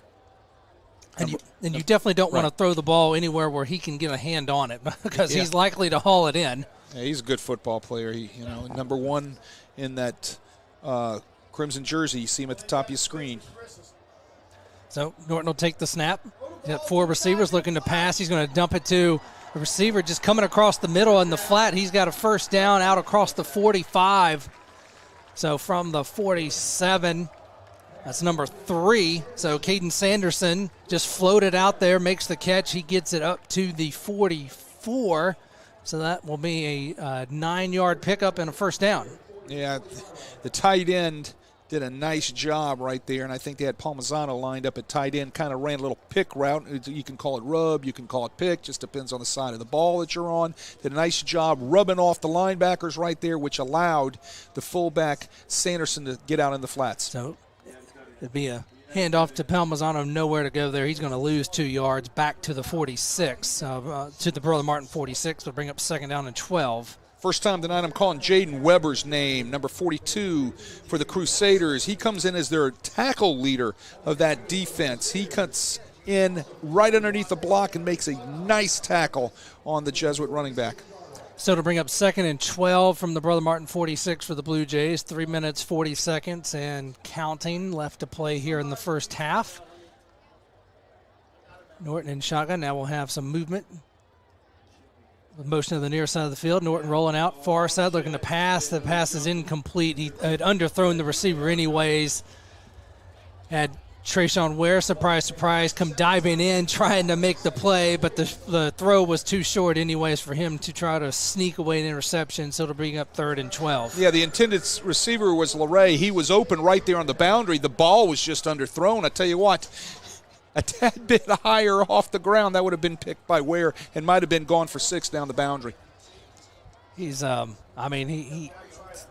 he is everywhere and fast and hard hitting. I mean, he is a defensive coordinator's dream.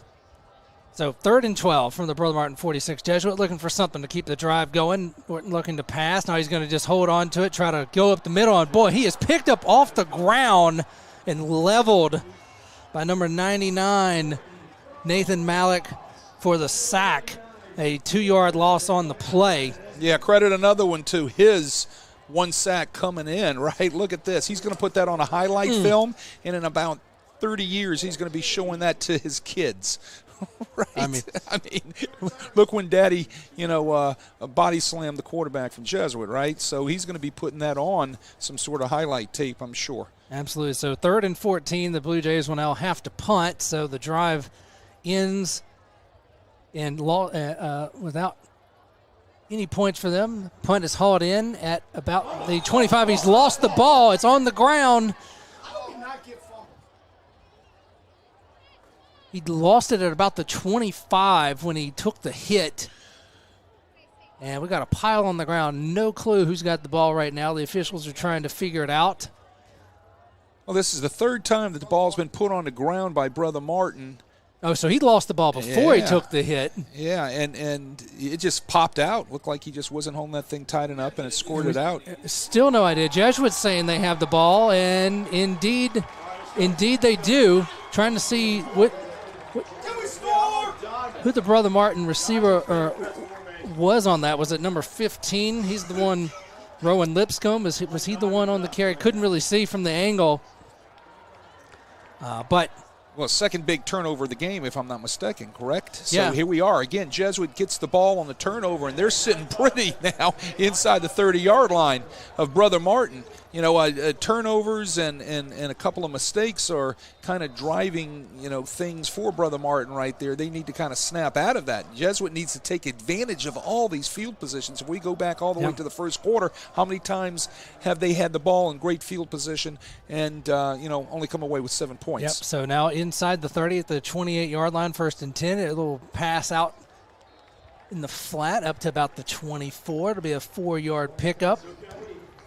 And that is LeRae on the catch. Yeah, look, so LeRae's got a great set of hands, right? He runs really great routes. He did last year as a sophomore.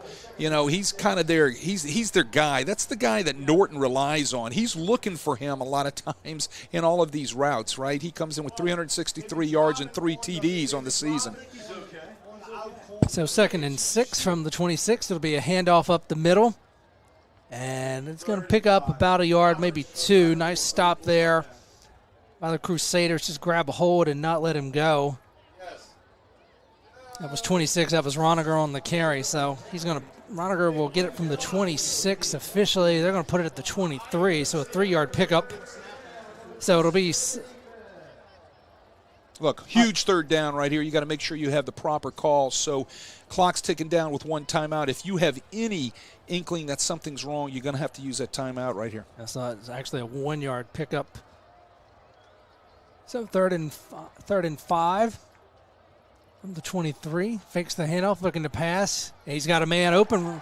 Nice job there by Palmisano to keep both feet in bounds, and that's a reception and a 1st down for the Blue Jays up to the 15-yard line, an 8-yard pass. Yeah, boot protection. He gets out on the edge. Palmisano's wide open in between the high route and the low route, He has nothing but a lot of turf right there. Ball's put on him. He steps out of bounds, moves the chains. Jesuits working right now with 1:09 in great field position. Yep, it's a 1:09 ball just inside the 16-yard line in the Crusader red zone. Handoff up the middle. That's Roniger. He's going to get it down to the 10, so a 6-yard carry. And now they're going to go tempo again, just like they did last time they were down here, try to pound it away. It'll be probably another handoff to Roniger. He'll take it inside the 10, and he'll get maybe a yard before he stood up there. So Brother Martin wasn't falling for that, and they did a nice job of holding the line and now forcing kind of that in-between distance on third down, where you've got third and about 4. So, well, tonight you've seen Jesuit will pop one, and they'll come right back on the line of scrimmage and run the same play again, and with quick tempo, trying to pop the same thing again. And that time, Brother Martin didn't have any of it. The Norton in shotgun inside the 9, looking to pass as the clock ticks down inside 20 seconds to play. He has his receiver there, a little fade route. That was McGee, and he just overthrows him incomplete. So now it's going to be 4th down and 4. Hey, look, that was a great thrown ball. Yeah. You teach to throw that corner or that 7 route at that flag, right? McGee just needed to run to that ball, almost like he stopped. He was vertical on the receiver with a nice post cut back to the 7 route to the flag right there. The air was nice on the ball. He just couldn't get to it. And so to bring up a 26-yard field goal attempt for Ethan Cabos for Jesuit to extend the lead back out to 7 points. Snap is down, kick is up. And right down the middle, and so the 26-yard field goal for the Blue Jays extends their lead back out to 7 points, and it is now a 10-3 Jesuit lead with just 12 seconds to play in the first half. So, yeah, if you're Brother Martin, you have to feel like that was a successful defensive stand for your guys after giving up after the punt return fumble to only hold them to a field goal. Correct. That's a win for the Brother Martin defense. You got to hold them just 3 right there and not give up the 7 going in at half, right? So absolutely a huge win. And if you're Coach Manali right now, I mean, you're very happy to have a 10-3 lead, but you kind of got to feel, I mean, it feels like they're winning this game by 4 more than that, by the way their defense have played, by the way the offense has moved it down the field, inside Brother Martin territory routinely, inside the red zone multiple times, and you only have 10 turnovers. Points. Yeah. Created turnovers. Yeah, They just have not capitalized inside that red zone the way obviously he would have wanted to. And, that's the secret here in the game. So you're seeing 2 good defenses, slugging it out in the ring, if you wouldn't want to use a boxing term, yes. Right? So Cabo's set to kick it off. And he's just going to be a little pooch kick, and it's going to be hauled in at the 32. And he breaks free and inside the 14, the 45, across the 50. We've got a flag that's on almost certainly going to be a block in the back or a hold. That was number 14, Brody Dumontier, who hauled in the little high kick and made a nice return, but it appears it was assisted by some type of illegal play. And it is a hold, so we'll back it up. And sky kick. You try to force a fair catch there, and the ball needed to be a little bit higher in the air so you could get your coverage under it, right? And he was kicking it into the wind, into those gusts, as we were talking about earlier in the game.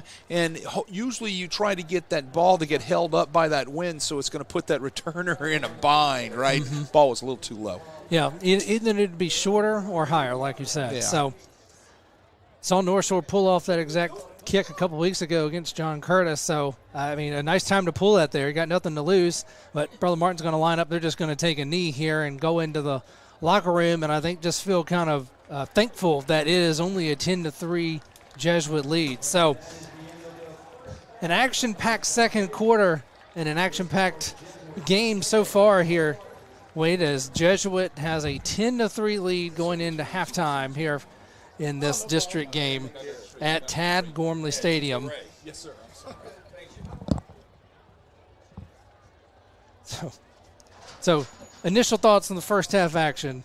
Well, hey, great defensive football game, right? We've seen two good defenses, as I said, squaring off in the ring and going after it, right? Both teams also looking for that sustained running game, right? And they're trying everything they can. They're using all their rosters and putting them at running back, right? And they're each looking for some sort of edge there. But I am totally impressed by the play of this Jesuit defensive line and the way they've controlled that line of scrimmage down there. One thing that's going to go on in that locker room, and Coach Manali is going to talk to his guys about, is when the opportunity presents itself, you've got to capitalize. And they've had those opportunities in the first half. They just have come away with 10 points. What's going to go over in that Brother Martin locker room, I know exactly what Coach Bonise is going to be talking about, is we got to stop giving this thing away. We've got to hold on to the ball. 3 fumbles on the ground and an interception, if I'm not mistaken. And we got to stop giving this thing up because, we're shooting ourselves in the foot. So let's stop inflicting wounds. Yeah, an interception, 2 fumbles. 2 fumbles lost. Another fumble by Dezette, but he was able to recover that one. And then the punt return fumble. So, last year it was 3 turnovers. This year they've duplicated that once again. So right. Not the type of first half that the Crusaders wanted. But somehow, even for as bad as that was for them and as good of a field position as Jesuit had routinely, somehow their defense stepped up to manage to keep this a 1-score game going into halftime. So, they're still to be credited for that. Very nice play, even though we've talked about and raved about how good the Jesuit defensive line has been so far. You can't say enough about what the Crusaders have done to bend but not break and keep this, within reason. This is the old school Catholic League, right? This is what I played in back in the 70s. That's how old I am, right?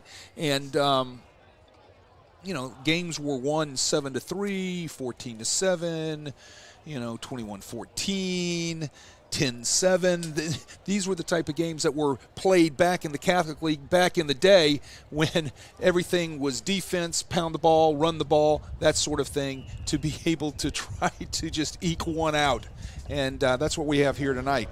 Well, and, I was going to mention, we talked about how in today's world with football, you can show the live video, replay it, immediately be able to talk about it to your look at it on the notepad on the TV screen with your team. Right. They certainly didn't have that when I played in the late 90s. And I guess back in the 70s when you were playing, Wade, you had to have like a sketch artist if you were going to do that.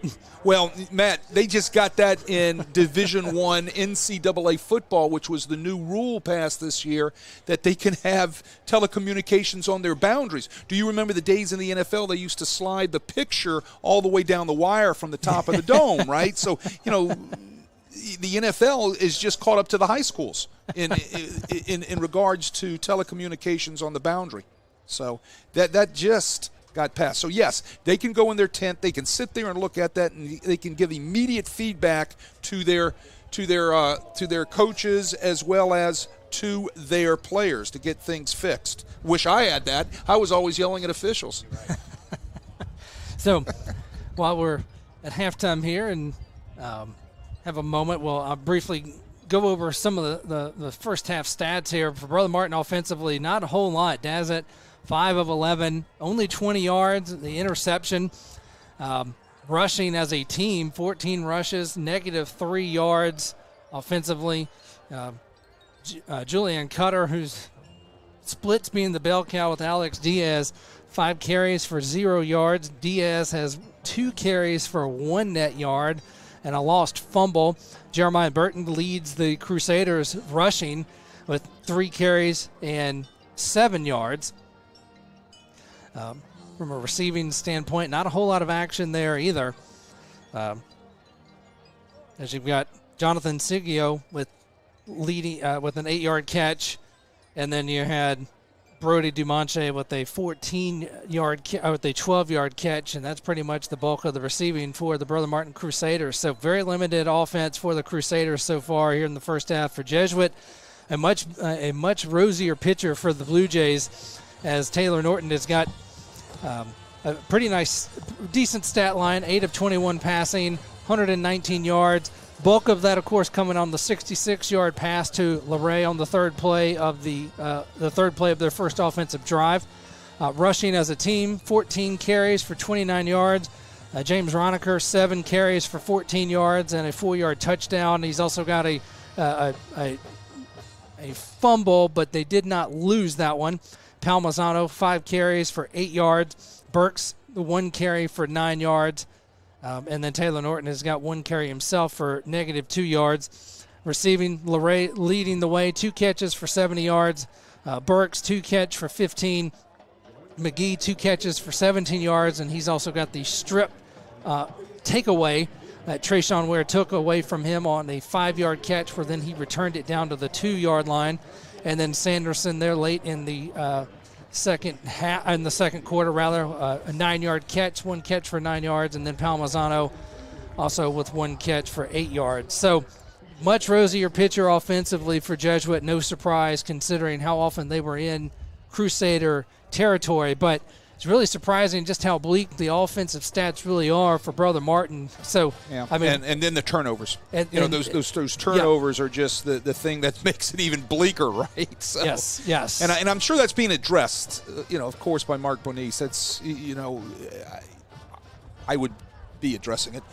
I imagine it's going to come up a time or two. So, right. So, Wade, do you want to? You see, you're looking at some scores here. Why don't you rattle off some that we're looking at here that's going on around the state? Yeah, let's run down a few of these. You can go to Crescent City Sports, where you can get the full array of scores going on live all over our state of Louisiana tonight. So let's take a few of these. Let me get to the top of my screen here. Yes, and as always, your best source for up-to-the-minute scores every Friday night is at CrescentCitySports.com on our prep scoreboard presented by the All-State Sugar Bowl. Yeah, Woodlawn of Baton Rouge up 21-6 on West Feliciana. That's in the second quarter. Sam Houston 13-7 on Sulphur. That's a big one down in Southwest Louisiana. They're in the first quarter. Halftime, Scotlandville in a good ball game with St. Amant.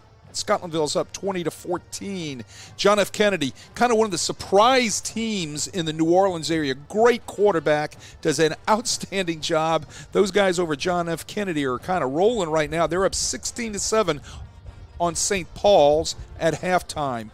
Ponchatoula up 13-6 on St. James in the second quarter. Mandeville up 35-0 on Slidell. They started district play on the North Shore.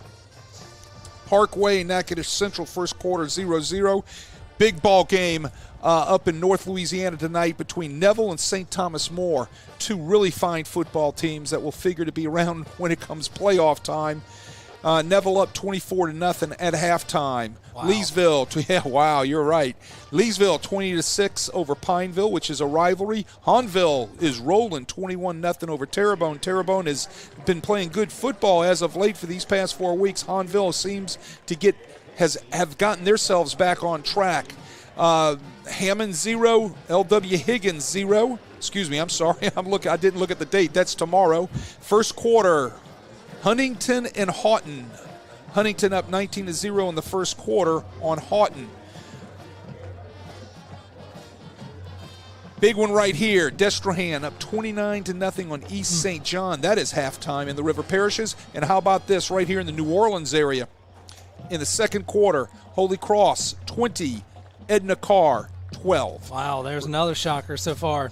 That is a shocker. That's huge, right? We said that Catholic League play started tonight. That's District 9 5A. So one of the games going on is Holy Cross Carr. I think that's across the river at Berman Stadium, if I'm not mistaken. And you've got a 20-12 football game with Holy Cross up in the second quarter. Second quarter, Franklinton 34, Fontainebleau 0. Second quarter, Belchase 3, Bonneville nothing. Up in North Louisiana, it's going to be tomorrow. It's going to be a big game. John Ehret's driven all the way north to play Bird in Shreveport. Halftime, West Monroe, Baton Rouge Catholic. Boy, is that a good football game. Catholic of Baton Rouge up 28-7 on West Monroe. That's a really interesting non-district matchup there to have the West Monroe program come down and travel and play at Catholic. Usually you have teams going to West Monroe. So that was the other way around. I reported the home team differently there. Central of Baton Rouge 12, Cecilia nothing at halftime. Central Lafourche 29, Thibodaux 14. Chalmette 22, Booker T. Washington of New Orleans 6 at halftime. Covington 21, North Shore nothing. Again, they've started district play on the North Shore League. Airline up 28-26 over Evangel Christian. That's a huge one up in the Shreveport area. 2 rivalries. John Curtis 7, Archbishop Rummel 7 at halftime over at Joe Yenny Stadium. Barb up 21-0 on Carencro. Barb's always a good football team. Pope John Paul 36, Ben Franklin nothing. Captain Shreve 14, Benton 7. Dutchtown 42, Prairieville. They're the new 5A team up there in Ascension Parish, playing a varsity schedule right off the bat. Their crosstown rival, I guess you would say Dutchtown, is up 42-0 on Prairieville. East Jefferson 0, South Plaquemine 0. Ruston playing, and that's tomorrow, Ruston in Midland High School out of Texas. Again, another Louisiana team going out of state to play a Texas football team to try to fill a void in their schedule. And Ruston just played at Longview, Texas last Friday, so this is the second consecutive trip into Texas for Ruston, which just shows you they've gotten so good that now the only teams they can get to find that they can find to play them non-district games appear to be Texas schools. Well, look, scheduling's hard. And the problem with scheduling is you got to find a contract that somebody is going to play you for 2 years, okay? So, Ruston, I think last year, non-select state champion in 5A. They're looking around on a contract year to find teams to play. It's hard. Yeah. People aren't going to play you, so now what do? You got to start looking out of state. But not every state around us, Texas, Arkansas, Mississippi, Florida, Georgia, Alabama, are they on the same contract year that we are? Yeah. Okay, so you might just be able to pick up that one game.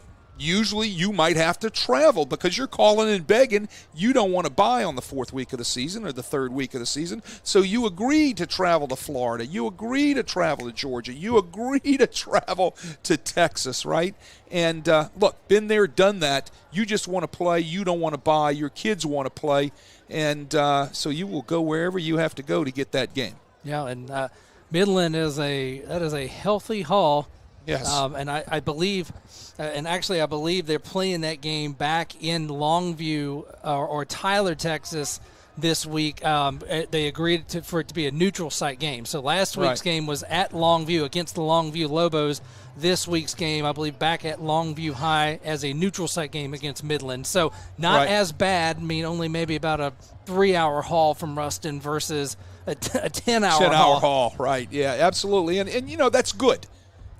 Both teams can meet midway to be able to play in a neutral site, and you can work out the finances and all that later. It's about not having an open date. And speaking of Ruston and the difficulty of finding teams to play, let's take a quick look at our Class 5A top 10 CrescentCitySports.com poll entering Week 4 of LHSAA high school football action. Right at the top there, Ruston, 3-0. I called their game last year, and it's a really good football team. And look, from top to bottom, they are loaded with talent. A lot of guys off of last year's team picked up and signed to play in all levels of college. They'll have the same thing again this year, as well as that number 2 team, which is losing to Holy Cross right now. Yeah, number 2 in the Crescent City Sports Class 5A top 10 poll, the Edna Carr Cougars, which you talk about scheduling non-district games. Really disappointed. Their Week 2 game was supposed to be at Opelousas, and of course they got canceled because of Hurricane Francine. Number 3 team, Archbishop Rummel, 3 very difficult opponents to start the season. So definitely displaying their might. Yeah, one of the things that is actually working out for Rummel this year is their injury bug hasn't hit them. Last year they were decimated, and they didn't get their guys back until late into the season when they had that nice little run all the way into the semifinals, right? Yeah. And now, giveth, you taketh away, right? And this year they're healthy. They've got a nice bevy of running backs back there. They're healthy up front on the offensive and defensive line. And I know Nick Monica is, really, really happy about this. And they're in I believe, a 7-7 ball game right now with number 10 down at the bottom, John Curtis. Yeah, and as you can see from the on the screen, 5 of the 10 teams in the Class 5A top 10 poll are in District 9-5A. I mean, so it just shows just how brutal this league is. And to touch on your point there about Rummel and them not being bitten by the injury bug so far, knock on wood, I covered that game for Ken Trahan, the original prep report last week, and I saw Jay Roth after the game, and I told him, I said, I think the last time I watched a Rummel football game where everybody was healthy, I was probably knee-high to a grasshopper. I mean, it's been that long since they've been healthy, so you can see the difference that it made as they're up to number 3 in the poll. Number 4, Neville, which you just talked about. They're shutting out St. Thomas More at halftime in Monroe, 24-0. Neville appears to be back in for real. So Neville and Ruston seem to be headed on a collision course, not just in district play, but potentially in Class 5A non-select play. Number 5 in the poll, Catholic of Baton Rouge, 2-1. Their loss coming last week to a very good U High team that Archbishop Rummel defeated 13-7 the week before. And then Acadiana, number 6, 2-1. They seem to be Acadiana as usual. And then the team that's really kind of surprised some people that people are wondering, hey, are they really legit? Number 7, Alexandria. They're 3-0, a very impressive win last week.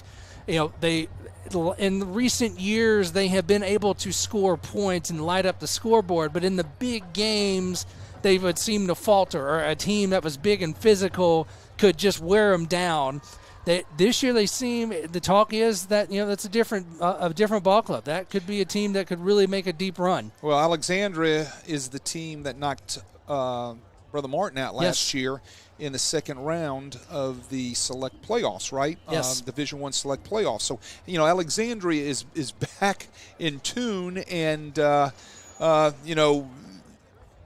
you didn't hear much from Alexandria, but you heard, or should I say you haven't heard much out of Alexandria from back in the Butch Stoker days, right? When Butch Stoker was the head coach at Alexandria, they were always on a tear there in central Louisiana, and now – they've kind of got things back on track, and they're a team to be contended with as they move forward. Absolutely, the Trojans are definitely back there and representing Central Louisiana well.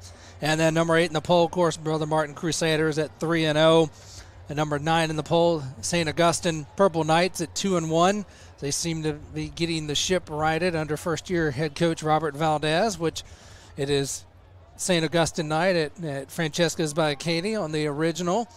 And then number 10, John Curtis Christian, the Patriots 1-1. Of course, it's a broken record. They had to schedule an out-of-state opponent, a team from Georgia, and lost that game in the Superdome week 1. But that was a game where they turned the ball over 6 times. And then they won at North Shore in week 2, and then had a bye week 3 because they couldn't find somebody to play. So, so they get a very early season bye because nobody wants to play them. They are truly a victim of their historic success. It wouldn't matter what class they're in or anything. Just nobody really wants to play the John Curtis Christian Patriots. So 5 teams in District 9-5A in the Class 5A Top 10 poll, Crescent City Sports Class 5A Top 10 poll. Really, really amazing, and really speaks to just how difficult this district is. And shall we mention, as you mentioned before, Carr losing right now. They're the number 2 team. They're losing to Holy Cross, who isn't even ranked in this top 10 poll. So it just shows you. And Holy Cross last year was the Division I select number 1 seed. Yes. Right? So, here we go. But look, this is the Catholic League, and this is the way it's done in the Catholic League. And it's not only because you've got great coaches, great coaching staffs, but you got great kids to work with all across the board in all these schools. And again, speaking of Holy Cross, just a reminder, next Friday night on Crescent City Sports, the rivalry is renewed as the Jesuit Blue Jays take on the Holy Cross Tigers for the 103rd consecutive year.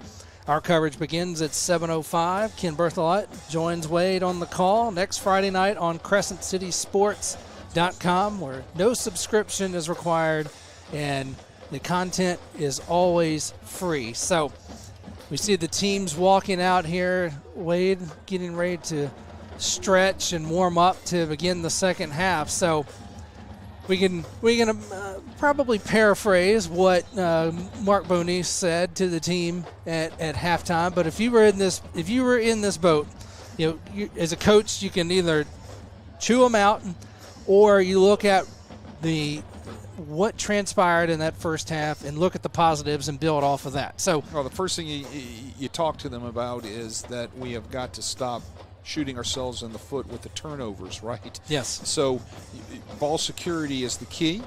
Let's be a little bit more, cognizant of, what we're doing with the football, right? Now, my voice would probably get elevated a little bit, and they would get my point. And then when they go to their position coaches, after you have already met with your staff, that's when you're going to start putting in any adjustments that need to be made. And, and a couple adjustments that I think that he's going to make is offensively is I think he needs to run a little more downhill. I think that's the way you got to attack this Jesuit defense a little bit, is you got to go downhill at them and try to hit those creases a little bit, and then come back with your play action passes. Because we got to remember, Des, that was just a little bit off with a couple of nice passes when he had some receivers open, okay? Yes. If you're Jesuit, I think you walk out there and you say, hey, look, we're going to stay with running back guy by committee. I am looking for a guy to take the bull by the horns and become a number one running back here, right? I'm challenging you right now in this locker room.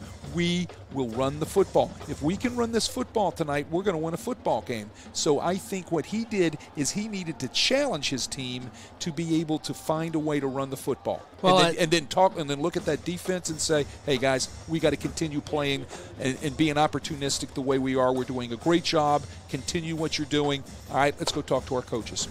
And if you're going to run the football, we've got to find a way to win the line of scrimmage. So for first half, without a shadow of a doubt, Jesuit defensive line won that line of scrimmage. So if you're going to run the ball downhill, you're going to have to find a way to get some movement. You've got to move these guys out of the way to create some openings so that, Cutter, Diaz, Burton have a hole to hit, have a place to run to. As it is right now, by the time they get the ball out of this shotgun RPO, they've got a Jesuit defender usually, coming into the backfield. I mean, that's how good the defensive line has been for the Blue Jays. So, the challenge really there, I think, is you're looking at your offensive line and say, hey, are you guys tired of getting pushed around and manhandled, or do you guys want to see some white hats and white jerseys on the ground? Right.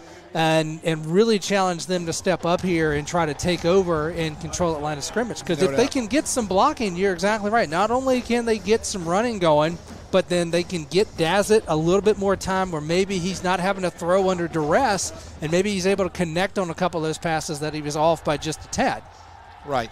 And, Jesuits looking at a nice situation here. This could be a 10-point swing, right? They get the ball to open up the second half. Remember, they deferred at the start of the first half, so they're going to get the football. They're going to get the opportunity here. They put 3 through the uprights. They take the ball down the field and could possibly turn it into a 10-point swing. And so we see the Crusaders break huddle after their halftime stretches and move to the far side of the field.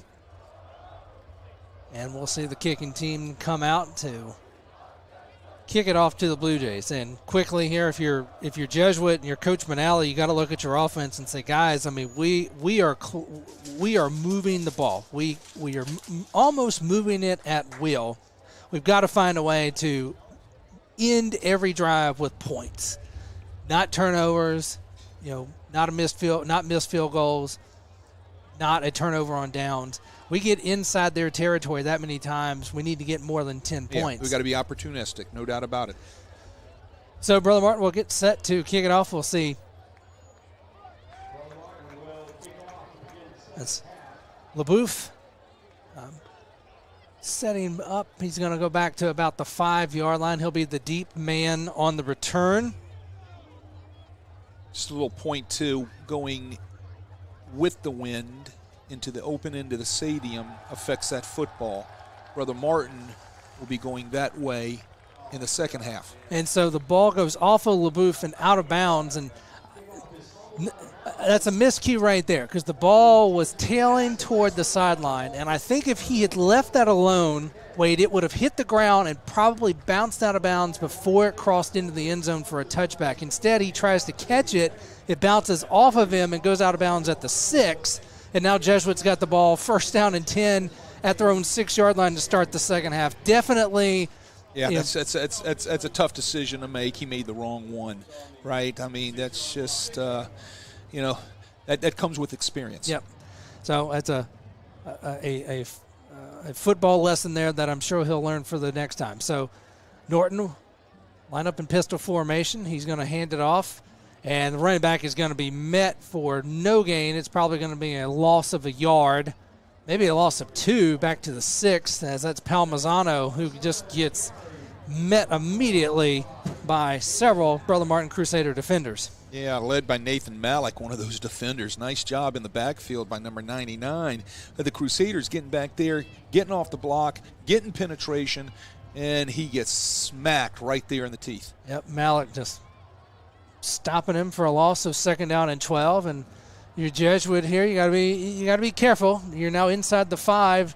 Norton standing inside the end zone here, so you got to be careful how you handle the ball. He'll get it. He'll roll out looking to pass. He's looking to throw back across the field. They're going to blow the play dead. I don't see a flag. They're pointing at the Jesuit sideline. Was it a timeout?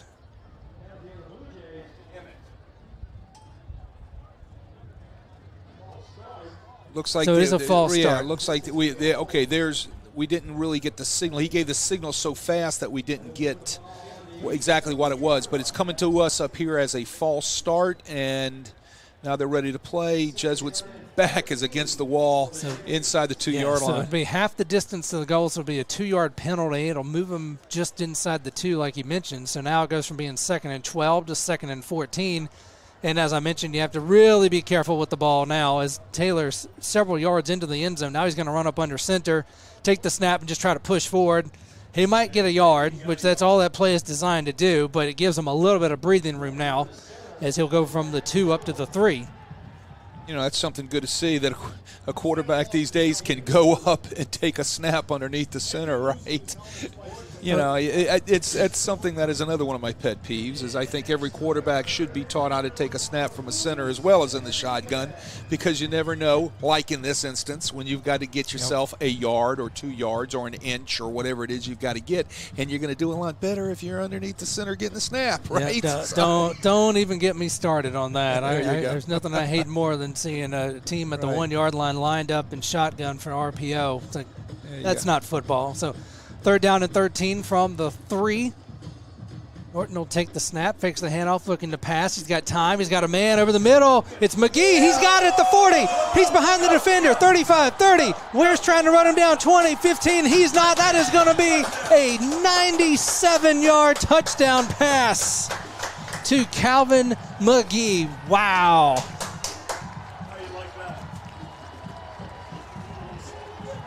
So they went for that in the first half, Wade. He connected with LeRae for 66 yards. That time he goes with McGee, and McGee takes it to the house. Safety bites on the play action. McGee runs great route. He gets on top of Treshawn Ware, beats him to the post. But the key there was, what a great throw by Taylor Norton. Puts it out there. I told you he throws a nice deep ball. There's another example of what this kid can throw. Mm-hmm. He can spin it a little bit. That was a beautiful pass. Put it right on the money. And now with the extra point, that will make the lead 17-3. So it is now a 2-touchdown lead for the Blue Jays, and you really got to be feeling good if you're Coach Manali, because you did exactly what you wanted to do. You scored on the last possession of the second quarter. You came out to start the third quarter, maybe not how you wanted to start from a field position standpoint, but nonetheless, you still executed what you wanted, which is to score a touchdown. And so you got that 10-point swing that you called right before the action started, and now they're up 17-3 early in the third quarter. Yeah, that's kind of like the way the recipe works, right? When you put all the right ingredients in, it comes out to the perfect cake, and that's what Jesuit did. You know, it was kind of tough down there on the inside the 5-yard line. Look, it takes a lot of guts to call that out of the back of your end zone, right? And you're trying just to, hey, if it doesn't work out, it might end up being a nice punt, right? Yeah. Because of the arm of of Taylor Norton. He can just throw it out there and it might get picked. But I tell you what, he throws a nice ball. He spins it nice, and it was right on the money. So the Blue Jays, with all the momentum on their sideline now, getting ready to kick it off to the Crusader team that's probably a little bit shell-shocked right now after seeing that big play and finding themselves down 17-3. And that kickoff is headed to the end zone. Cabos has got a huge leg. That's the second one he's kicked into the end zone on the fly tonight. And so Brother Martin will start at their own 20-yard line. Well, from the offensive perspective for Brother Martin, there's only one way to fix and get yourself well, right? It's by getting a couple of first downs right off the bat, get a little momentum rolling, get those chains moving, and then coming away with points on your first drive of the second half. That will be a cure-all for Brother Martin. So Dazzett comes out in shotgun. He's got Burton in the backfield with him. 2 receivers far side of the field. He'll take the snap. It's going to be a handoff to Burton. He tries to cut it up the middle. He will have about 2 yards, and that's it. So they come out the gate on the first play trying to do what you talked about, Wade, which is run the football. Well, you got to try to establish the running game. You got to run at that Jesuit front right there and try to get those guys softened up a little bit so you can execute the rest of your offense. So 2nd down and 8 from the 22. Burton in the backfield now to the left of Dazzett. 2 receivers, 1 on each side. Handoff to Burton, and he is going to be stuffed.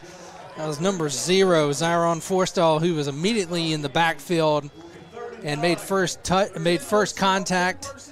And then it's a group tackle to hold Burton to no gain. It'll be 3rd and 8.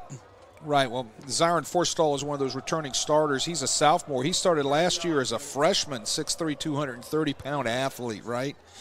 3rd down and 8. Pass over the middle. It's caught. He breaks free from one person, and he's up to midfield. Nice pass from Dazzett. That is number 16, Rex LeBlanc on the catch. So that is going to be a 28-yard catch by LeBlanc, and they're up to midfield. And he got that off just in time because Forstall was getting some pressure off the edge big time. Credit does that for hanging in there under that pressure. He stood in there and kind of took a hit, and he delivered the post route to LeBlanc right on the money. So LeBlanc's catch gets it up to midfield. It's a 1st and 10 from the 50. Does it backfield in shotgun. Burton in the backfield beside him. It'll be a handoff to Burton. He cuts it up the middle. He finds a seam, gets about 4 yards. So it'll be a 4-yard pickup down to the Jesuit 46 for the Crusaders. Well, you pick up 4 yards right there, a little inside zone. You get a little movement on the defensive line right there by the guys in crimson, right? And things are getting better for your offense, especially when you can hit a post route like that. And now you're looking at a 2nd and manageable, which, you're staying in front of the chains. Those are the things you're looking for as an offensive coordinator. 2nd down and 6 at the 46. Dazzett looking to pass. He's going to get hit. The ball's on the ground. That is a fumble. I believe Brother Martin fell on it. Number 7, Zyron Forstall making the hit to cause the fumble. And then that's number 70, Caleb Smith, who falls on it for Brother Martin to keep it from being a turnover. Forstall is really getting off the edge. Look, he's hard to block one-on-one with a tight end, and that's exactly what they were trying to do there. They were asking Jonathan Sigio right there to try to block Forstall, and look, that's a mismatch, right? Forstall was coming off with like a steam engine right there, and put a move on that tight end, Jonathan Sigio, and it was all over. So that's another fumble by Dazzett, but they held onto it up. We're going to have a flag. This is going to be false start, so it's going to back them up even further. So this is really going in the wrong way now for them. They were at their own 46. Now they'll be at their own 41. And it'll be 3rd and 19 from the 41.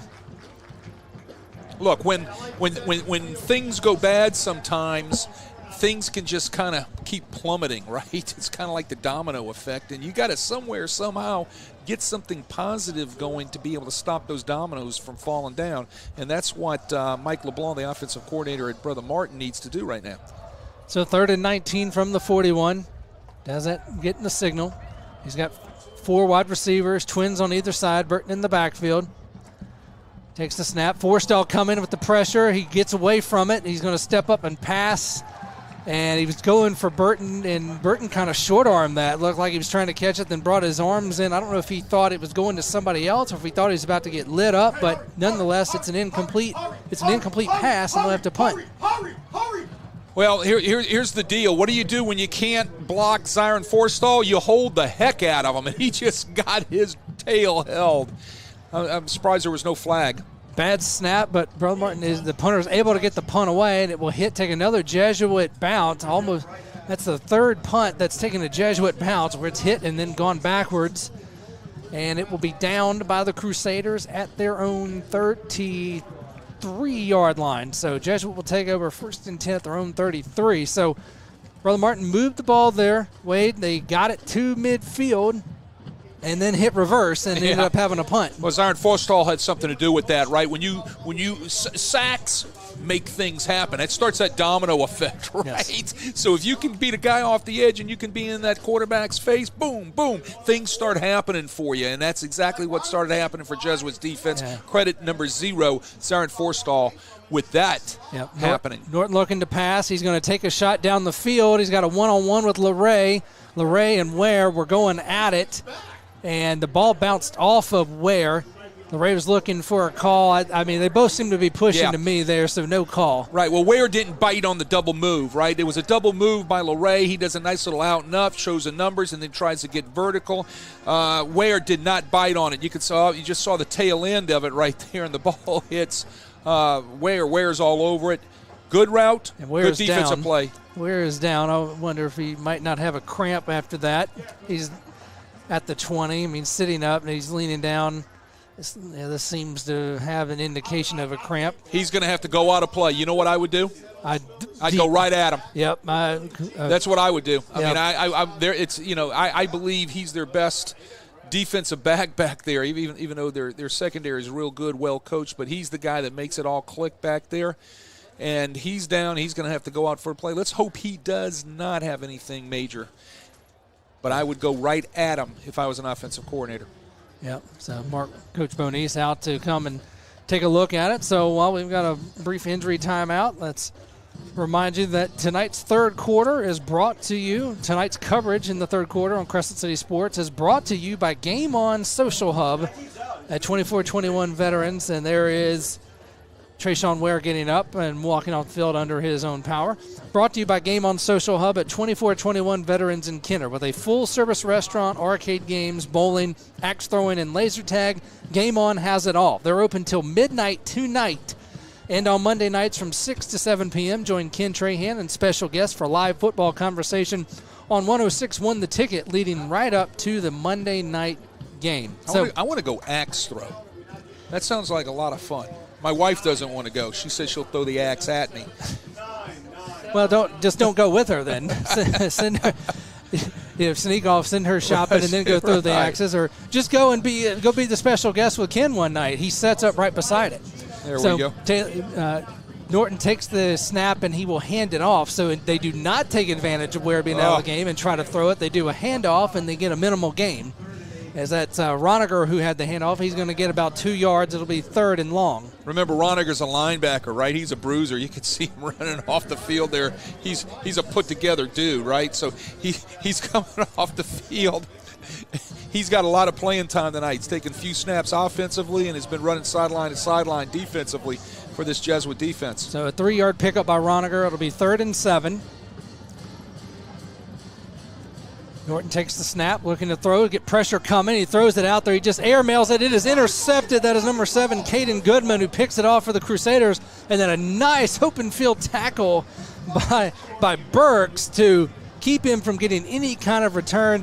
I mean, that essentially works out to be a punt in the end, Wade, but still, they took their shot there, and he overthrew his man, and it's a nice interception.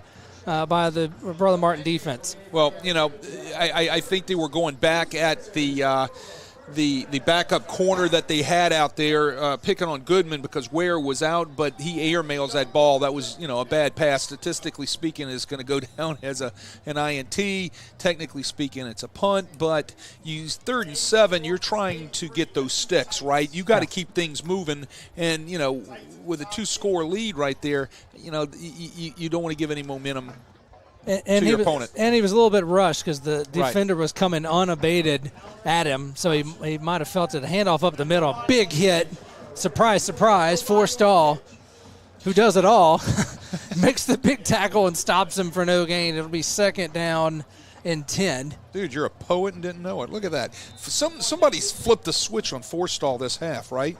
I don't know if he was challenged in the locker room, but it seems like he has started his motor this second half. And look, he's been involved in everything since they've come out of that locker room. And so we're at our heat and humidity timeout now. 6-minute mark to play in the 3rd quarter. Jesuit leading 17-3 over the Brother Martin Crusaders here at Military Appreciation Night at Tad Gormley Stadium. Matt Sims alongside Wade Kaiser bringing you tonight's action here on CrescentCitySports.com. Again, want to remind you, next Friday night on Crescent City Sports, the rivalry is renewed as the Jesuit Blue Jays take on the Holy Cross Tigers for the 103rd consecutive year. Our coverage begins at 7:05. Ken Berthelot joins Wade on the call. If Wade's not axe throwing, that is, a game on next Friday on Crescent City Sports. So, and if you aren't, and you have to be here, they are open until midnight, so you could just go swing by there after and throw some axes. That's a bad combination, drinking beer and throwing axes. Well, I mean, right? that could be a bad combination. I didn't say anything about the first part of that, but that could be a bad combination. So 2nd down and 10 from the 29. That's where the interception and tackle ended up. It's a handoff to Cutter, and, they just shut him down. Cutter cannot get anything going. Guess who's on that tackle? Forstall. There you go. There's the East-West game trying to make something happen on the sweep. Just really haven't been able to do that all night. That Jesuit defense is coming hard off the edge. They're setting the edge so fast, allowing those linebackers to get there. Forstall, like I said, has just turned it on a little bit in this second half. He's in on everything. They've got to run the ball downhill. Yeah, they're going to have to put a tight end or something out there to help double team him. He's just getting too much pressure on the edge. So 3rd down and 10 out of shotgun. Dazette looking to pass. He's going to scramble on his own. Looks like he's going to keep it. He gets past one tackler, and he's going to go out of bounds. And I'm a little surprised by that. He went ahead and just dove out of bounds. I thought he might try to make a juke move and go inside. He had a blocker out there, so it looked like he could have challenged for it. Instead, he goes out of bounds, and it'll be about 2 yards short of the 1st down. Well, partner, you called it right. They double-teamed the backside as they sprinted Dazette away from Forstall that time. They had a tight end on him, and they had a tackle. So it's an 8-yard gain officially, and it's going to bring up 4th down and 2, and Brother Martin is looking like they're going to go for it. Don't be surprised if this isn't some sort of hard count. I'm calling a timeout right here to talk about it. And it's Brother Martin calling the timeout to talk about it. Jesuit seemed ready to be up for the challenge. So I would imagine if they're going to run the ball now, we're going to probably see them go more left side, away from Forstall, because especially since they're trying to get to the edge. There is no edge there. The edge is a behemoth of a kid named Forstall, who's just immediately making the tackle. Right. He's setting that edge nicely. They come out of this. Don't be surprised if they don't try to run some sort of hard count and then possibly run the play. It might be a check with me situation over on the boundary if they can't get Jesuit to jump off sides, and then they'll run the play after it. Be interesting to see if they also might. Nope, they're coming back out with the offense, because one of the things you see is you sometimes see the punting team standing right there next to them. You're trying to catch a personnel change by not knowing what's coming out on the field. Yep, so 4th down and 2, Dazette and shotgun. Motion to the far side of the field. It's going to be a handoff. No, Dazette's going to keep it, and he is going to get the 1st down. Faked the handoff, kept it himself, and he just gets enough there. It's going to be a 3-yard pickup for the 1st down. Forstall had him dead to rights in the backfield off the zone read, right? That zone read. He's reading the last guy on the line of scrimmage. Off of the fake right there, he disconnects. Forstall plays it nicely, has a chance to make the play in the backfield, and he runs right past it. You can hear the disdain from the Jesuit coaches right in front of us on that. They saw the tackle too, and one of the few tackles that Forstall missed. So Dazzelt will hand it off to Cutter up the middle. He's going to get about 3 yards from the 40 up to the 43, so it'll be a 3-yard gain for Jeremiah Cutter. They're taking Forstall and they're moving them around. They're playing them, they play him short side, wide side, strong side, weak side. They're moving him around. You can see he's coming to the wide side of the field now this time. So 2nd down and 7 from the 43. Motion again. It'll be a handoff on the edge, and nothing doing there. A whole host of white jerseys. Great job that time at Griffin Ellen, but also by Forstall. He sets the edge, allows Griffin Ellis to come from inside, and watch those active linebackers get to the ball right here. Yeah, here they come. Watch these guys get there. Been active all night. We're talking about Roniger and Meyer and Matranga. So no gain for Cutter. Interesting that they pulled the tight end to the left side of the line and then ran to the right side, the weak side, where they didn't have that edge. Obviously didn't work out. I'll be curious to see if they try that again anymore tonight. Dazette in shotgun, 3rd and 7. Takes the snap, fakes the handoff, looking to pass. Now he's going to keep it himself, and he is going to be tackled. Number 93 all over him. That's Griffin Ellis. Also 57, Alex Moore, sophomore, backup defensive lineman who's been playing for Will Berry tonight. Will Berry went out in the middle of the first quarter with a hurt ankle. Look at the penetration right here on this replay. There's a little twist at the bottom. You can see a little end tackle twist right there, a little penetration. Not picked up well by Brother Martin. So 1-yard loss on the keeper there by Dazette. And so Brother Martin is on the punt. We've got a timeout. They're making number 57 come off the field, Alex Moore, for the Blue Jays. And 96 comes on for him, Chase Cooper. Not sure why the forced personnel move there, but nonetheless, now they blow the play ready. So Brother Martin will punt it away. And it's a nice punt. This one's up high in the air. Fair catch called for, and it'll be hauled in at the 23-yard line by LeRae. And the Blue Jays will take over 1st and 10 at their own 23. So we see Brother Martin go for it on 4th down there. They get a 1st down. What they've struggling to do, Wade, is get multiple 1st downs. Yeah, trying to get something rolling and being consecutive with it. That seems to be their Achilles heel tonight. They take 2 steps forward and then they take 3 steps backwards somehow, right? Either a penalty or a fumble, a turnover, or something happens. They just can't seem to continually be consistent offensively. And so 1st and 10 at the 23. Quick score update, 3rd quarter. Now it's Carr 24, Holy Cross 20. Oh, my goodness. Barn burner, right? Norton will take the snap. He'll hand it off, and that's number 32 who's running that. That's Riley Rubion. First time we've called his name tonight. He's met at the line. It's essentially going to be no gain on maybe a yard. Looks like about half a yard. So officially that'll be a 1-yard pickup for him. It'll be 2nd and a long 9 for the Blue Jays. Yeah, it's big Caleb Williams, a senior, 5'11", 219 pounds, of a nose guard that made that hit that time on Rubion. 4th quarter, Rummel 14, Curtis 7. Handoff to Rubion. He sweeps to the right, and he's met at the line for no gain, maybe a loss of a yard back to the original line of scrimmage. So it'll be 3rd down and 10. Yeah, Dermott Brown makes that play. He sets the edge. Again, Jesuit has the same issue that Brother Martin has. They do not have the speed nor the running back athleticism to get out on the boundary to be able to stretch the field horizontally, right? Yes. And it just, they just can't get there. So 3rd and 10. Norton in shotgun, fakes the handoff, looking to pass. He's got LeRae near side. He's going to go in the middle over the top. There are 3 defenders there. as he was looking for McGee, and he actually, I mean, the way that ball came down, McGee had a chance for it, but it ends up incomplete. Yeah, well, they were taking their shot. Either that was going to be a punt, right? We've seen this before. He's connected on one of these. Nice job on the protection.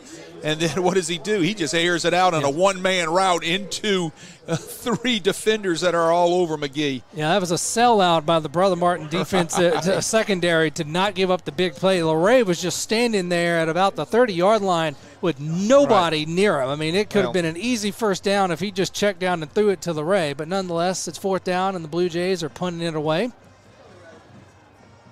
Nice punt. Royal will call for the fair catch, brings it in at the 36, and the Crusaders will take over once again. Again, looking for consistency offensively for the Crusaders. See if they can put back-to-back chain movements, right? Yes, looking for a multiple first down drive. You know, unless you're going to somehow hit on a 60-yard pass for a touchdown here, they got to find a way to get more than one first down on a drive.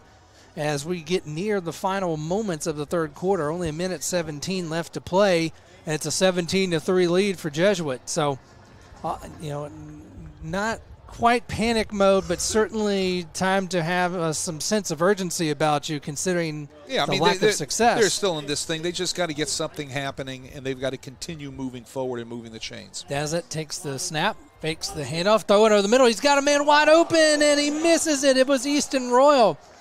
It looks like it just went through his hands. That's the second time, Wade, that they've had somebody open for a touchdown. Oh, my. He's going to want that back again. I think that he had a shot at it, right? Let's take a look back at it. Look at the protection up front this time by the Brother Martin offensive line. Nicely done. Gives him all the time in the world. Does he have oh, my goodness. This is right off his hands. Like you said, Party, he should have caught that pass, right? He had Jack McGuire telling him, but I think if Royal catches that, he likely gets to the edge and probably can take that to the house. But nonetheless, it's 2nd and 10. Snap is bobbled by Dazet. He catches it, though, and at least keeps it from being a turnover, and he's brought down for a loss, and he's brought down in an awkward way, and he is getting up very slowly. Well, he's grabbed by Forstall and slung to the ground, and he kind of got twisted around.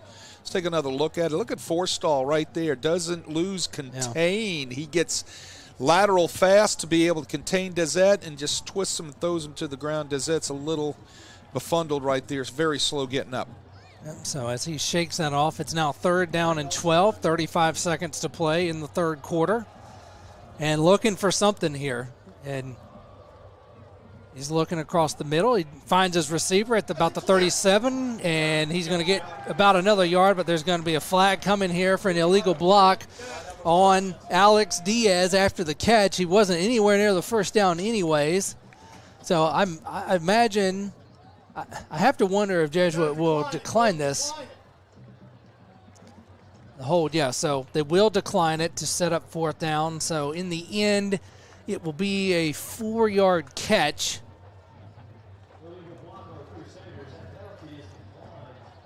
Well, they actually called holding on that. He reached out with his hands. You could call it an illegal block in the back. You could call it holding, or you could call it a holding illegal block, right? Yep. It was kind of a combination, all of it, but it was all on Alex Diaz downfield. I love the pass concept by the Crusaders. They were running little shallow crossers underneath, basically called mesh routes, and they hit the nice wide open wide receiver right there, but it's going to be brought back because of, it didn't get brought back because it was declined, but Dazet kind of put him in a bind there with the block.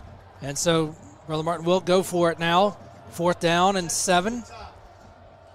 Actually be a 5-yard pass when it's all said and done.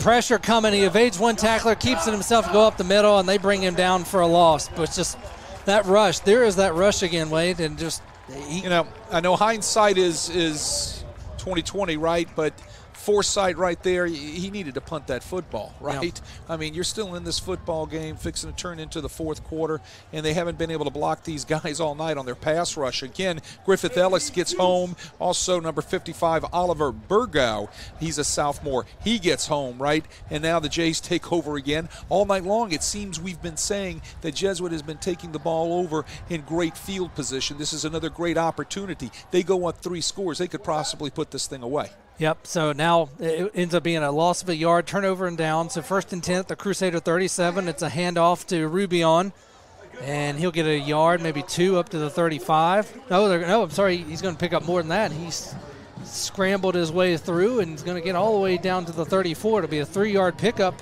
and that will end the third quarter there.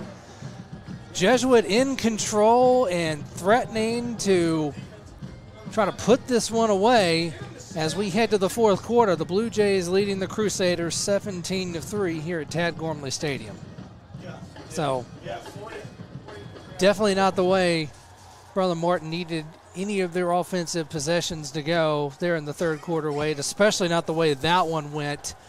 Right, kind of dismal, right? I mean, as I said, 3 steps forward, 2, 3, 4 steps backwards, right? And those are things that are, that are just catching up with them, and you're running out of time, right? So they've got 12 minutes left to find something, to get something going here, and Jesuit's driving again to possibly put this thing up by 3 scores. So another fourth quarter score. We've mentioned De La Salle 10, St. Charles Catholic nothing. St. Charles Catholic looking at going 0-3 to start the season. They've been playing a murderer's row, right? We had the opportunity to call them last week against Dunham, a really good football team with an outstanding young quarterback, right?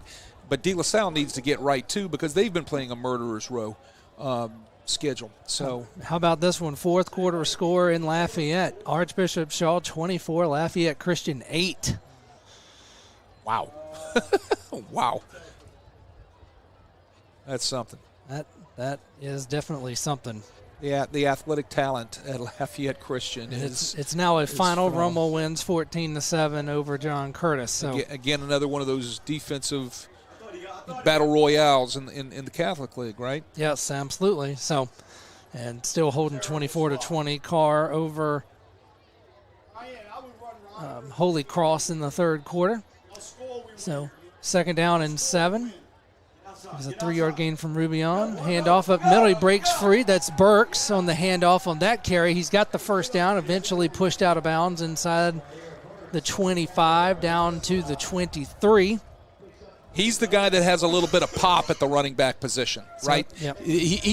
And I know they knew this. They're going to run the sweep. They get 3 guys out in front, running back, and 2 offensive linemen. Do a great job out on the edge, but you saw a little burst out of number 2 right there, right? That's what they need to do. Find the kid that can burst, and he's got that burst. So it's a 13-yard pickup by Burks. It'll be 1st and 10 down to the Brother Martin 23. The Blue Jays really threatening to put points on the board. Brother Martin cannot afford to give up anything else right now the way this game is going. It's going to be a handoff up the middle. This is, I believe that's Roniger. The ball's on the ground. The ball is on the ground. I think Brother Martin got it. Wow. Brother Martin's indicating they got it. The officials have not yet. There it is. So it is. It is indeed a fumble and a Brother Martin Crusader recovery. So, I mean, an amazing turn of events. That is Roniger. So Roniger puts the ball on the ground. They're driving to put this thing away, and he's battling for extra yardage, it looks like, right there. Yeah. He's keeping his legs churning, trying to fall forward. All of a sudden, somebody comes up from Brother Martin and either strips it or puts a pop on him, and the ball goes on the ground. Yeah, so he gets 2 yards before he loses the ball and turns it over. And so maybe that's the spark the Crusaders need there, Wade, that they need something. Defense gets the turnover, and now they've got it 1st and 10 at the 23. So they're keeping them in the game, keeping the Jesuit from making it a 3-score game. So now they need something. And, they've had to throw over the top. I got to imagine we might see them go back to that here. It's just been he's had to throw on there. It's either been or one of them he had to throw on there, the other one he overthrew his guy. So he's looking to pass, and he's looking deep, and there he goes. It's 1-on-1, and he's going to overthrow him by a mile. Nobody had a chance at that. He was looked like he was looking for Rex LeBlanc and just overthrew him by at least 5 yards. He airmailed him, right? I mean, he's been kind of off on his deep ball tonight, right? And adversely to his counterpart over there for Jesuit, who's been on with the deep ball, right, Norton. So something, is he needs to take a little mustard off that hot dog a little bit, or put a little more air under something, and when he goes to throw that vertical ball, he's got to get it back in the zip code of his receiver. Yes. So 2nd down and 10 from their own 23. 11:38 to play in the fourth quarter, and we got flags everywhere. This is going to be false start. So Second one within the past 2 series for Brother Martin. So that'll back them up 5, and now it's going to be 2nd and 15 from the 18-yard line. Can't work behind the sticks, partner. You just can't do that. Not when you're having offensive struggles tonight and your quarterback is having a hard time hitting the deep ball. You work from behind the sticks. It's not a good concoction. No, not at all. So 2nd and 15 from the 18 now. Dazette takes the snap, fakes the handoff to Cutter, looking to pass. He stands in the pocket, delivers it. It is caught by Royal. He's across the 40, and he's going to be down at the 43-yard line. That's a 25-yard catch. And that was a good throw by Dazette because the pressure was coming. He stood in the pocket and delivered the throw and gets a nice 25-yard pickup. Well, look, he's not scared to take a hit and stand in there and throw, right? We've seen that. He's gotten up slow a couple times tonight once Jesuit has gotten to him. He stood in there and took it in the teeth and delivered the crossing route nicely to Royal. It'll be officially a 24-yard catch at the 42. It's a handoff. And that's Cutter from the 42 up to the 48. Yeah, Gio Matrenga makes that play. So a 6-yard pickup. Oh, nope, we have a penalty. They're walking it back. We didn't see the flag. Let's check our call. It must have been a hold. They're backing it up 10 yards, so yep. Never mind that. Yep, again. So one step forward, 2 steps back. Yeah, no doubt. I mean, it's been their story tonight.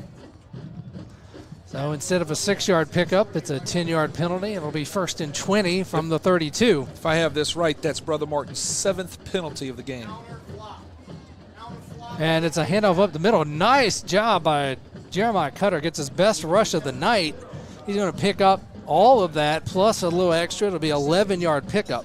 Yeah, Cutter makes a nice cut. Look at the counter play coming here. Here's the backside guard and the backside tackle. Bang, bang, right there. Nice cut off of the backside tackle. He's running north and south. That's the way they've got to run the football. So bring up 2nd down and 9 from the 43. 10:15 to play in the 4th quarter. Jesuit leading 17-3. Motion. The near side of the field, Dazette takes the snap. He'll throw it to Cutter, a little dump pass. Cutter's got it, and nice open field tackle there by Jesuit. That is number 15, Wyatt Meyer, who makes a nice open field tackle. He'll hold him to basically no gain on that pass. Wyatt Meyer's a good football player. I think I said that in the first half. Watch him get out here into the flats.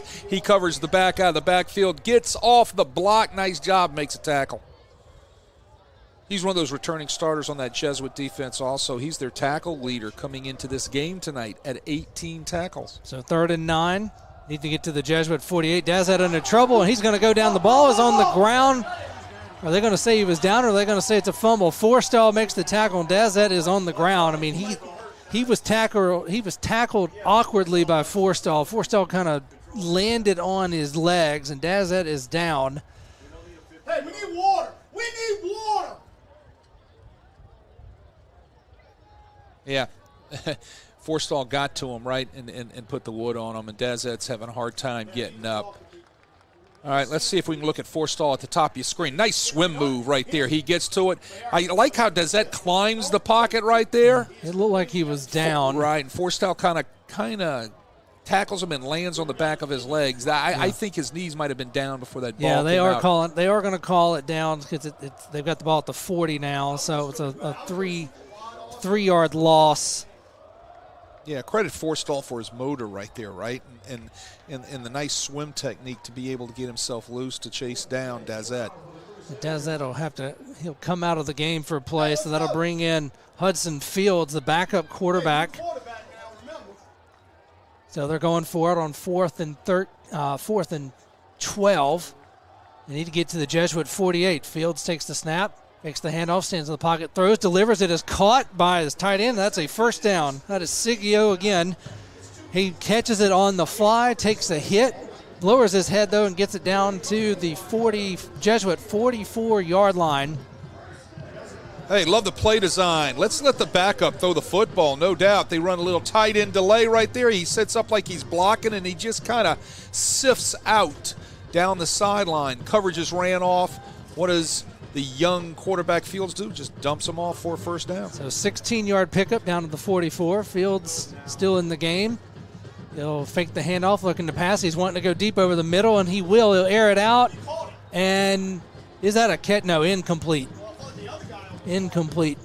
That was number 16. That was Rex LeBlanc attempting to make the catch. Anyway, he comes up with the ball, but I think he uses the ground to help him out. I don't think you can do that, can you? So, great coverage by Jesuit. Two guys down there, two Jesuit defenders down there. They're all over everything, and the young Fields airs it out to him, and, he comes up with the ball just the wrong way. Yeah, I mean, at this point, you really don't have anything to lose going for the 50-50 ball. And nobody came up with it. So 2nd and 10. Fields, he's got to scramble out of there. The pressure's on him. He's got room to run if he wants, but no, he's going to air it out again. Well defended. A lot of hand checking there on Royal, between Burks and Royal, and it's going to be incomplete, no flag. Yeah, well, here's the deal. You're going to see a Brother Martin Crusader jersey behind a Jesuit Blue Jay jersey, right? Yeah. That's not good. So you've got to have that Blue Jay jersey right on top of that Crusader jersey. You can't, especially down there, you can't let somebody behind you. You can't let somebody get on top of you and take your coverage off, and that's what happened. Yeah, and that was LaBouffe on the defense, not Burks. So Fields running for his life on 3rd down. He's going to throw it and just throw it away. So they made him scramble out of the pocket last play. This play, they were immediately on him as soon as he got the ball. And a smart play to just throw it away, but now they've got 4th down and 10 once again. And, you can tell Fields has got some speed with him here. So they've got some option, to potentially give him the option to run it if he wants. So far, he's only just been looking to pass. 8:22 to play in the ball game, 4th down and 10. Big 4th down here for Brother Martin. They've got to keep this drive alive to have a chance. Fields fakes the handoff, looking to pass back. He's got Forstall chasing him. He's going to air it up, and it is well past number 83, Nathan Arnold, that he tried to toss it to.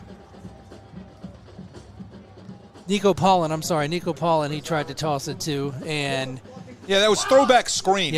Yeah, look, you saw how he was looking back. He was originally looking for the running back, but Paulin takes off down the boundary, and he just airs it out down there. Jesuit does a nice job sniffing that. That's from film study, right? That's from studying your opponent and working against what they do on certain down and distances and tendencies. Jesuit had that thing all, sniffed out right from the beginning. Yep, so the Jesuit defense, again, bend but not break. Brother Martin, again, they get 1st down, move the ball into Jesuit territory, and the drive ends in a turnover on down. So Blue Jays take over, 8:14 to play in the ball game. Got to imagine here they're looking to just burn clock. Ball thrown 44. It's a handoff up the middle. That's Ruby on again. Yeah, they've been running that ISO all night out of that particular formation, leading the H-back or tight end up inside for their bevy of running backs that have been running for the Jays tonight, right? And that was Ruby on that time. From the 44 to the 46, a 2-yard pickup, and now they're just going to let the clock run, milk the clock here. So we'll see the pace of the game slow down significantly while they burn this clock. Down to 10 seconds on the play clock, and the play comes in. They'll break the huddle and line up on the ball. 3 seconds on the play clock. Snap it with 2. It's a handoff to Rubion. And he bounces free after he was stuffed up the middle. Managed to keep his legs driving, spin off, and get 2 more yards. They'll bring up 3rd down and 6. Yeah, an inside zone scheme, and I think earlier, a couple of drives ago, you said you saw the tight end go backside and block back as the running back went away from it. What they're doing with that tight end is they're taking him so they can block the backside end as the offensive line is blocking play side, right? That backside end will come right down that line of scrimmage if he's untouched and bang your running back up in the backfield on the inside zone. So somehow you've got to block him. That is one way of doing it, putting motion backside and blocking him, and that's what Jesuit is doing. 3rd down and 6. Fakes the handoff to Rubion, throws it out to the far side of the field to Burks. Burks will get no gain on that play. Nice open field tackle by number 7, Caden Goodman, for the Crusaders. That'll bring up 4th down and 6. Yeah, Caden Goodman has been in there. There's Ware. Caden Goodman's been playing the other corner opposite of Ware tonight, and he comes up and makes a sure-handed tackle right there. Nice tackle. And I imagine Jesuit will let the clock tick down to the heat and humidity timeout here, as the play clock is 2 seconds above that. So they'll tick it all the way down to this so that they're breaking the huddle. Maybe not. They're also not showing punt. Maybe we try to get them to jump off sides here before the heat and humidity timeout, but there it is. And so we hit the heat and humidity timeout, 6 minutes to play in the 4th quarter. So while we've got a moment here, I want to tell you about 4th quarter coverage. Tonight's coverage on Crescent City Sports is brought to you by Lamarck Crescent City Ford, the Commercial Vehicle Center at 6121 Jefferson Highway in Harahan. Lamarck Crescent City Ford. We got a truck for that. Updated score. Also want to pass along, Wade. 4th quarter, it's now St. Paul's 22, John F. Kennedy 16. Oh, my goodness. So they have come back. Yes. 4th quarter now, it is Carr 31, Holy Cross 20. Bird defeated John Ehret 35-14. Shaw still leading in the 4th quarter, 24-8 over Lafayette Christian. It is a final. De La Salle 10, St. Charles Catholic nothing. Well, that's St. Charles starting off 0-3. They're young. They graduated a lot of guys last year, and Wayne Stein's looking for some answers with a young quarterback, and that coaching staff will figure that thing out, right? And an unfortunate timing for them that it happens right when they make the jump up to 4A too. So correct. But you're right, Wayne Stein, excellent coach. They will get it figured out, and they will find a way to be successful. So now Jesuit on to punt. Also a final score, Neville defeated St. Thomas More 30-7. So I think the Tigers are for real. Snap goes way over the head of the punter, down to the foot 16. He picks it up, and he's going to still be able to actually get the punt away somehow. And it's going to go out of bounds at about the 36-yard line. So that'll be a net negative punt of about -8, but a heads-up play there to get it. It went so far back that by the time he ran back and got it, he had time to turn around and just kick it away.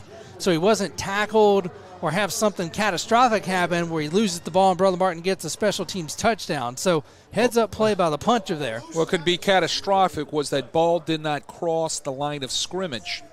In that instance, it can be advanced by either team, A or B, towards their goal line, right? Mm-hmm. It just happens to go out of bounds. That's always the thing that you've got to be careful of when that ball sails and the punter still tries to punt the ball. So the Crusaders take over 1st and 10 at the Blue Jay 38. Dazette looking to pass. Fields looking to pass, has pressure, and he just goes down. Forstall was coming off the edge. He clearly was looking to try to set up a big pass and just didn't have the time, and ultimately takes the sack. We might have seen all of Dazette tonight. I imagine so. So it'll be a 6-yard sack.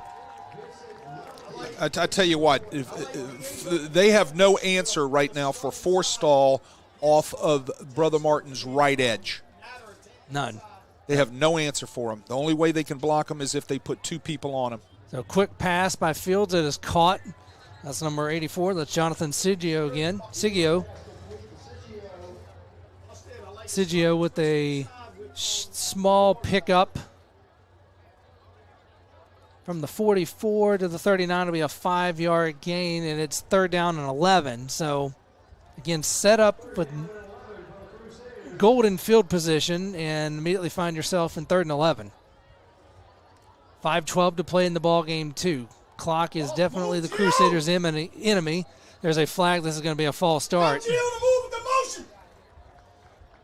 So, false start. That's the 3rd false start this half. Yep. So that will back them up. It will be 3rd and 16. So that will negate the 5-yard pass to Sigio now.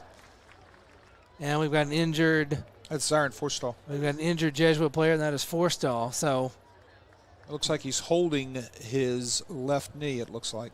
And that injury would have happened just in the momentary start of that play. Boy, this would be a huge loss for the Blue Jays here. Hope that's not something serious, though he's certainly in a good deal of pain as his helmet is off and he's laying on his left side. Coach Manali out there to look at him as well.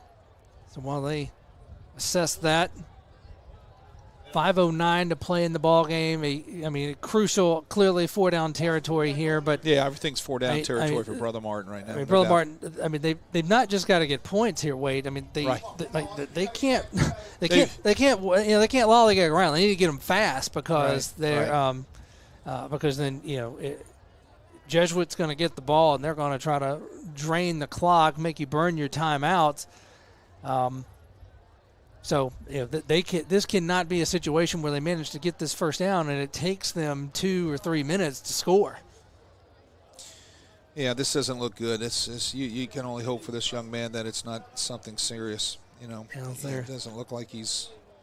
They've rolled him over onto his back now as they're taking a look. Looking at the knee. So that's really unfortunate, especially since it appears he might have gotten hurt without playing, although they just did bend it up, so that's usually not something you could do if it was a major injury. Maybe he just hyperextended it. They're getting him to stretch it out and move it around some, so that seems to be a good sign. He's going to pop up now. There you go. It's a lot of times, too, it just kind of scares the heck out of you. Yeah. Right, I've been there, right? As a player, I remember, that burst of pain, et cetera, and you kind of you get real scared, right? Yeah, so hopefully that's the case here. Getting pats on the shoulder pads by his helmets, getting assisted off the field. Will Berry. And so he'll come out, and I imagine that's probably the last we'll see of Forstall for the game, or at least certainly for a little while. So a momentary break for the Crusader. Right, down 2 defensive linemen. Down 2, Forstall and Berry. So unfortunate. Please move James in. So 3rd and 16 from the Jesuit 44-yard line for the Crusaders. Fields in shotgun, takes the snap, looking to pass. He gets blocking, gets the pass off. That is caught by LeBlanc. I thought we might have had a hold on the far side of the field, but it was not called. Instead, it is a catch up to the 34, so it's a 10-yard pickup, but they are still 6 yards short of the first down, so they'll have to go for it here on 4th and 6. Yeah, well, it's 4-down territory. They have no choice. They've got to, but they need to think sticks here and not the goal line. And it's a handoff, looking to pass. It gets away with the hold again. Passes it. It is caught on the sideline. They're going to say he caught it. They're going to say LeBlanc got a foot in bounds. It was really, really close. Wade, I thought he was out of bounds before he got possession. Yeah, they're both tangled up. Let's take a look on a replay and see what we've got. They missed a hold right there. Oh my goodness! So they're going to I'm going to call him out. I don't think he was in. So they're going to call that a catch up to the 21. So a 23-yard pickup for the first down. Pass over the middle again to LeBlanc. He's inside the 10. Yeah, that's Bo Madalowski makes that hit right there. The nice completion was underneath the coverage and just over the linebacker's head. They're in business now. They need to score fast and get a hold, and they're right back in this. So the second time they've been inside the 10 this game, first time this half. It'll be 1st and goal from the 7. For the Crusaders, 4:04 and counting to play in the game. Like I mentioned, they got to score fast. This cannot be a situation where it takes them 2 minutes to score here. It's a handoff to Cutter. He's going to go to the left side, maybe get a yard up to the 6. Yeah, I'll tell you who's had a nice night for Jesuit is Griffin Ellis. He makes another tackle from his defensive tackle position.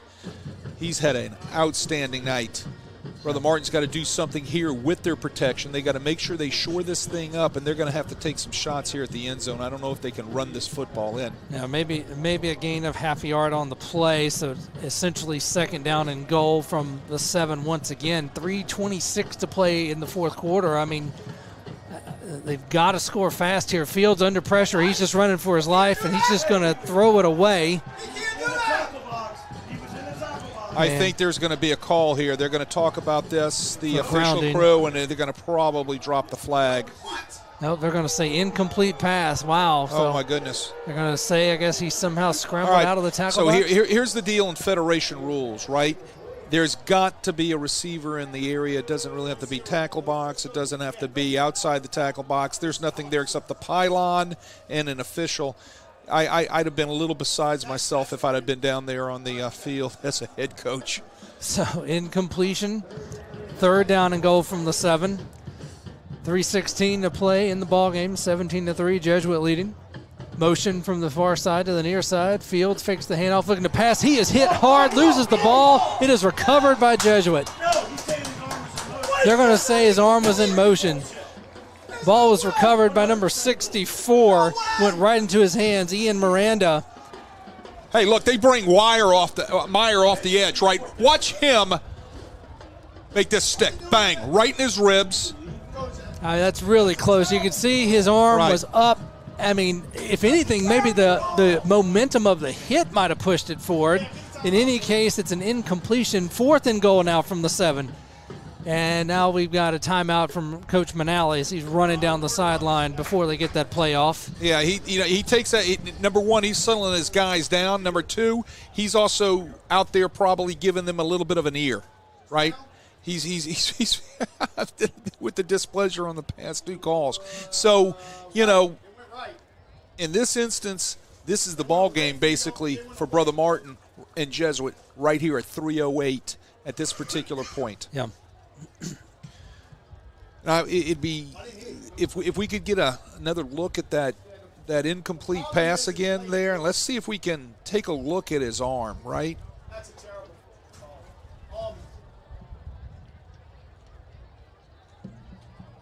I think something's going to be quick. Let's see.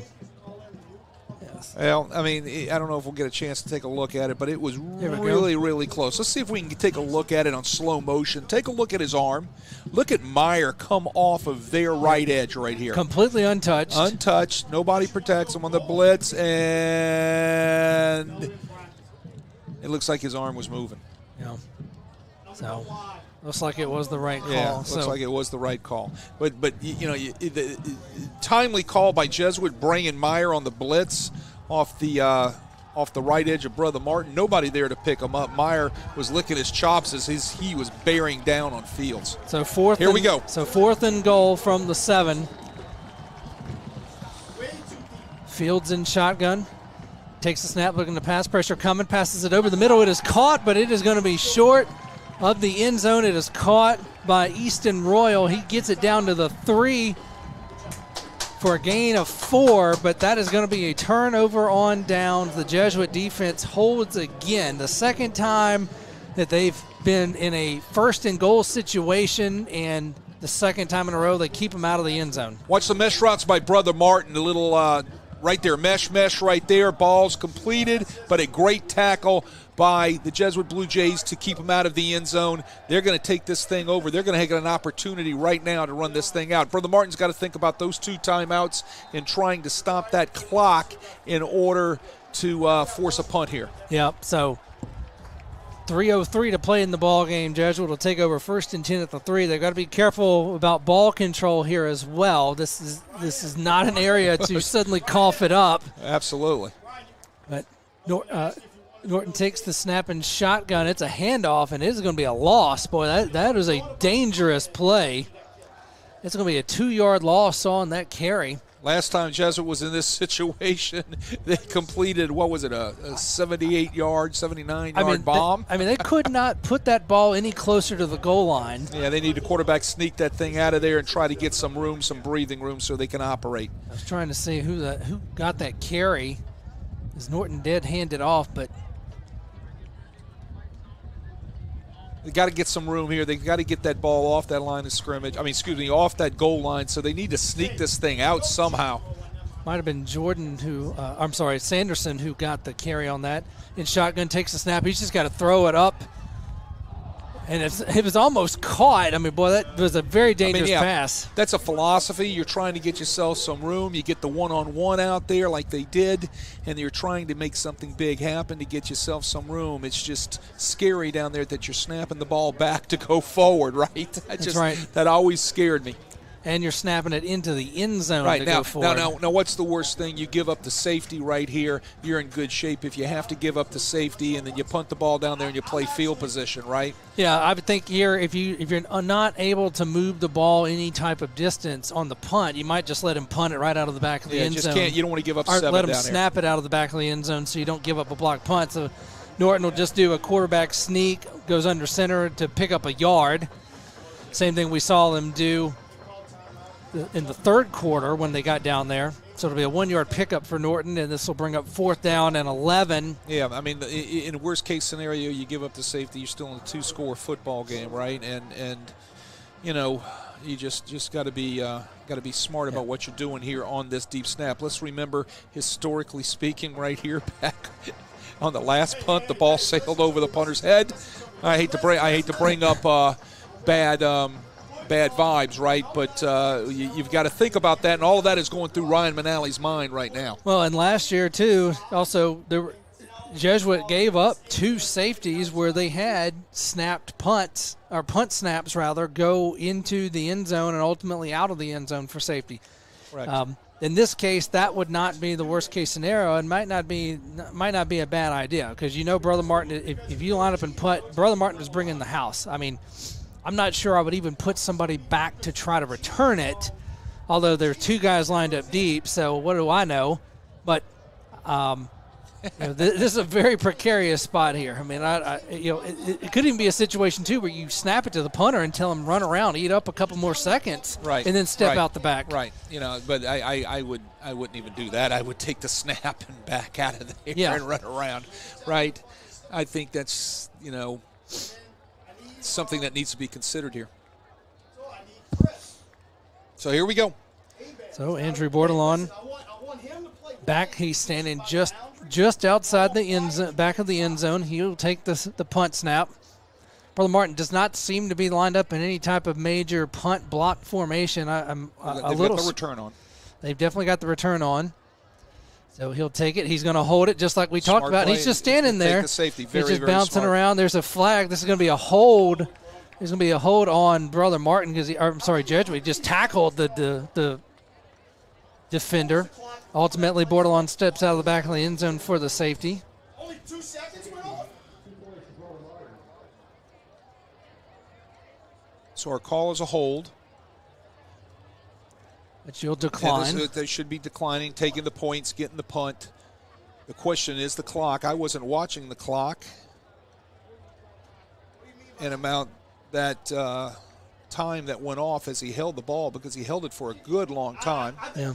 It looks like maybe about 7 seconds went off. So I agree with the decision. I think that's extremely smart play. Now you're looking at still a 2-possession ball game. Play some field position. Your defense has been playing great all night. You've got the backup quarterback in. I think this is the right route to go. So that'll make the score now 17-5 with 1:59 to play in the ball game here at Tad Gormley Stadium. So No, the ball's going to be on 35. Why can't we just punt it straight up in the air to the right? So they're going to assess the penalty on the free kick here, okay, right? And now Brother Martin's going to have an opportunity to catch that free kick. Remember, the free kick can be either a punt or a teed ball, right? Mm-hmm. But Brother Martin should wind up in decent field position absolutely. With this following the holding penalty.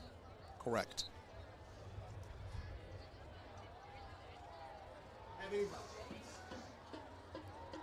So here we go. So here comes Bordelon on, and it looks like he's going to punt it. He picked the ball up. So it looks like he's going to elect to punt the ball away. And here we go. That's the reason why you practice this. And so there it is. Punt's going to be fielded around about the 34 by Royal. He's got it up to the 40, taking it to the far side of the field, trying to cut the edge. He stiff arms the defender, turns the edge. He's going to be tackled at the 38, so it's going to be a net return of about 4 yards. Can't go east and west on a north and south field, my friend. No. Sooner or later, you got to get your shoulder pads north and south. You got to know your clock situation. You got to know your field situation, right? So here he is. I understand what he's trying to do, set up a right return, but right about now, he's got to go vertical. Yep. He decided to run backwards and east and west. Not a good decision. He'll be coached up on that tomorrow. Trying to avoid Jack McGuire, and he did, but unfortunately in doing that, he pigeonholed himself into the sideline where 2 other Jesuit defenders were then able to push him out. Ends up being a 4-yard return. So, or 5-yard return because they're up to the 39. Still not terrible field position, but you certainly look like you were headed towards closer to midfield. And at this juncture, every yard counts for Brother Martin just as much as every second matters. So Fields will come on, trying to lead them down the field for a quick touchdown, try to get this to 1 score, give themselves a chance. Fakes the handoff to Cutter, throws it over the middle. It is tipped and not intercepted. That was tipped by number 43, I believe it was, Matrenga again. Yeah, Jesuits in a soft umbrella, too high coverage, right, with a 3-man rush. They had 8 guys dropping. Matrenga drops right underneath the route, tips the ball in the air, and Jesuit almost came down with another turnover. Like he was trying to hit Brody DeMontier on the pass. And if he hadn't tipped it, I think he does catch it. And he's got a first down into Jesuit territory. So very nice play there by Matrenga. 2nd and 10. Fields looking to pass under pressure. Now he's rolling out, looking to throw, and he's just going to throw it away again. So, again, the pressure forcing him to just get rid of the ball. There we go. I mean, that's a smart play by a young quarterback. He knew he had nothing open downfield. He did not want to force something. So what does he do? He throws it away so he gets another chance to come back. But what's happening is that down dial keeps turning, and now it's 3rd and 10. So 3rd and 10 from the 39-yard line. Fields takes the snap, rolls back, looking to pass. Quick pass. It is intercepted by Jesuit. This should seal the game, but just yelling at him to get down. He does. That is who else? James Roniger on the interception. Roniger's had a great night, right? He's been running the ball on offense. He comes up with the winning play at the end of the game to seal this thing for the Blue Jays at 1:31 left in the ball game. He steps right underneath the route. The young quarterback, Hudson Fields, throws the pick. Look, he takes it right out of the hands of the receiver. Great defensive play. He gets down on cue as he's being told by his teammates, and this should simply be a kneel out for the Jesuit Blue Jays. Yep. Brother Martin with only 1 timeout left, so they can take that, try to hope for some kind of fumble here, but this is going to be Jesuits' night. They're going to finally end the regular season losing streak. It had been 9 consecutive games, 9 consecutive losses, rather, in the regular season to Brother Martin. The only win during that time coming in the Division I Select semifinals in 2021. But they are going to finally end that drought today as they line up in winning formation here, victory formation. Everybody's favorite formation, every offensive coordinator's dream, right? And he'll take the knee. Norton will take the knee. Brother Martin will not call the timeout here, so they're going to just let the clock run down as well. So we'll have to do this probably 2 more times here. The Jesuit Blue Jays are going to come away victorious here. They're going to start District 9 5A with a victory. Start district play 1-0, improve to 3-1 in district play, and extend their winning streak to 3 games. And for the Crusaders, this is going to go down as their first loss of the season. Yep, they're going to take another knee, and that should. Let's see. Nope, they're going to have to snap it one more time. Going to have to snap it one more time. So, a 4-second differential, but this will be it.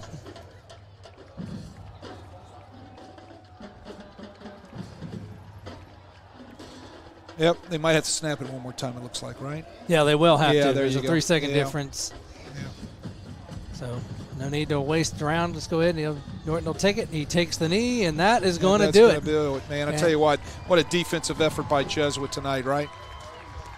Tremendous defensive effort. You're exactly right. So big win for the Blue Jays here to start District 9 5A play. All right, Manali looking at the officials. Is there a I think there was a penalty there. It was procedure penalty. Procedure penalty. Oh, man. Well, they got to snap it one more time. So they're going to have to snap it one more time. An untimed down.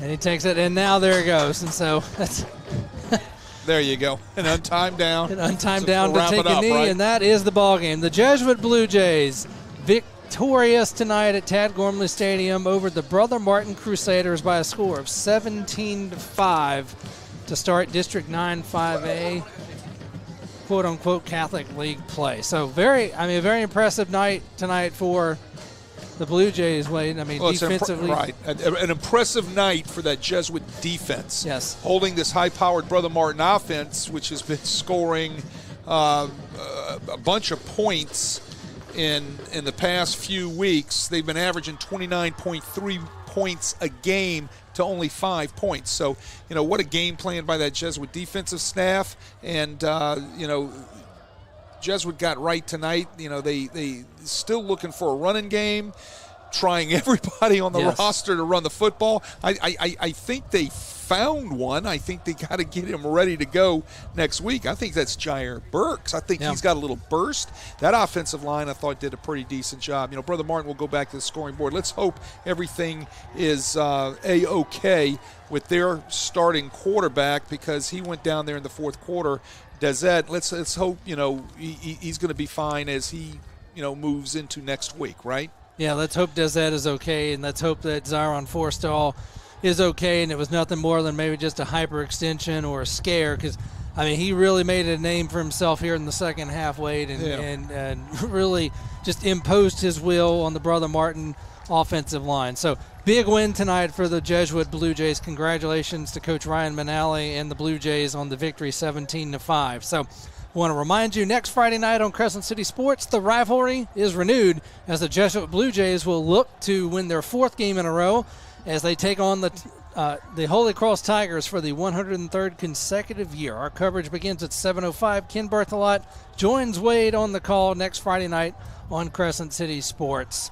Wade, I've enjoyed it. It was good to see you again, buddy. It's good to see you, my friend. Enjoyed the call. It was a good football game here tonight, and it's a good old Catholic League defensive Donnybrook. Yes, sir. Thank you all for joining us tonight. We'll have more high school football action for you next Friday night here at Gormley as the rivalry is renewed between Holy Cross and Jesuit. Our coverage begins at 7:05. For Wade Kaiser and our entire Crescent City Sports production team, I'm Matt Sims saying goodbye, good night from New Orleans. Once again, your final score, Jesuit 17, Brother Martin 5.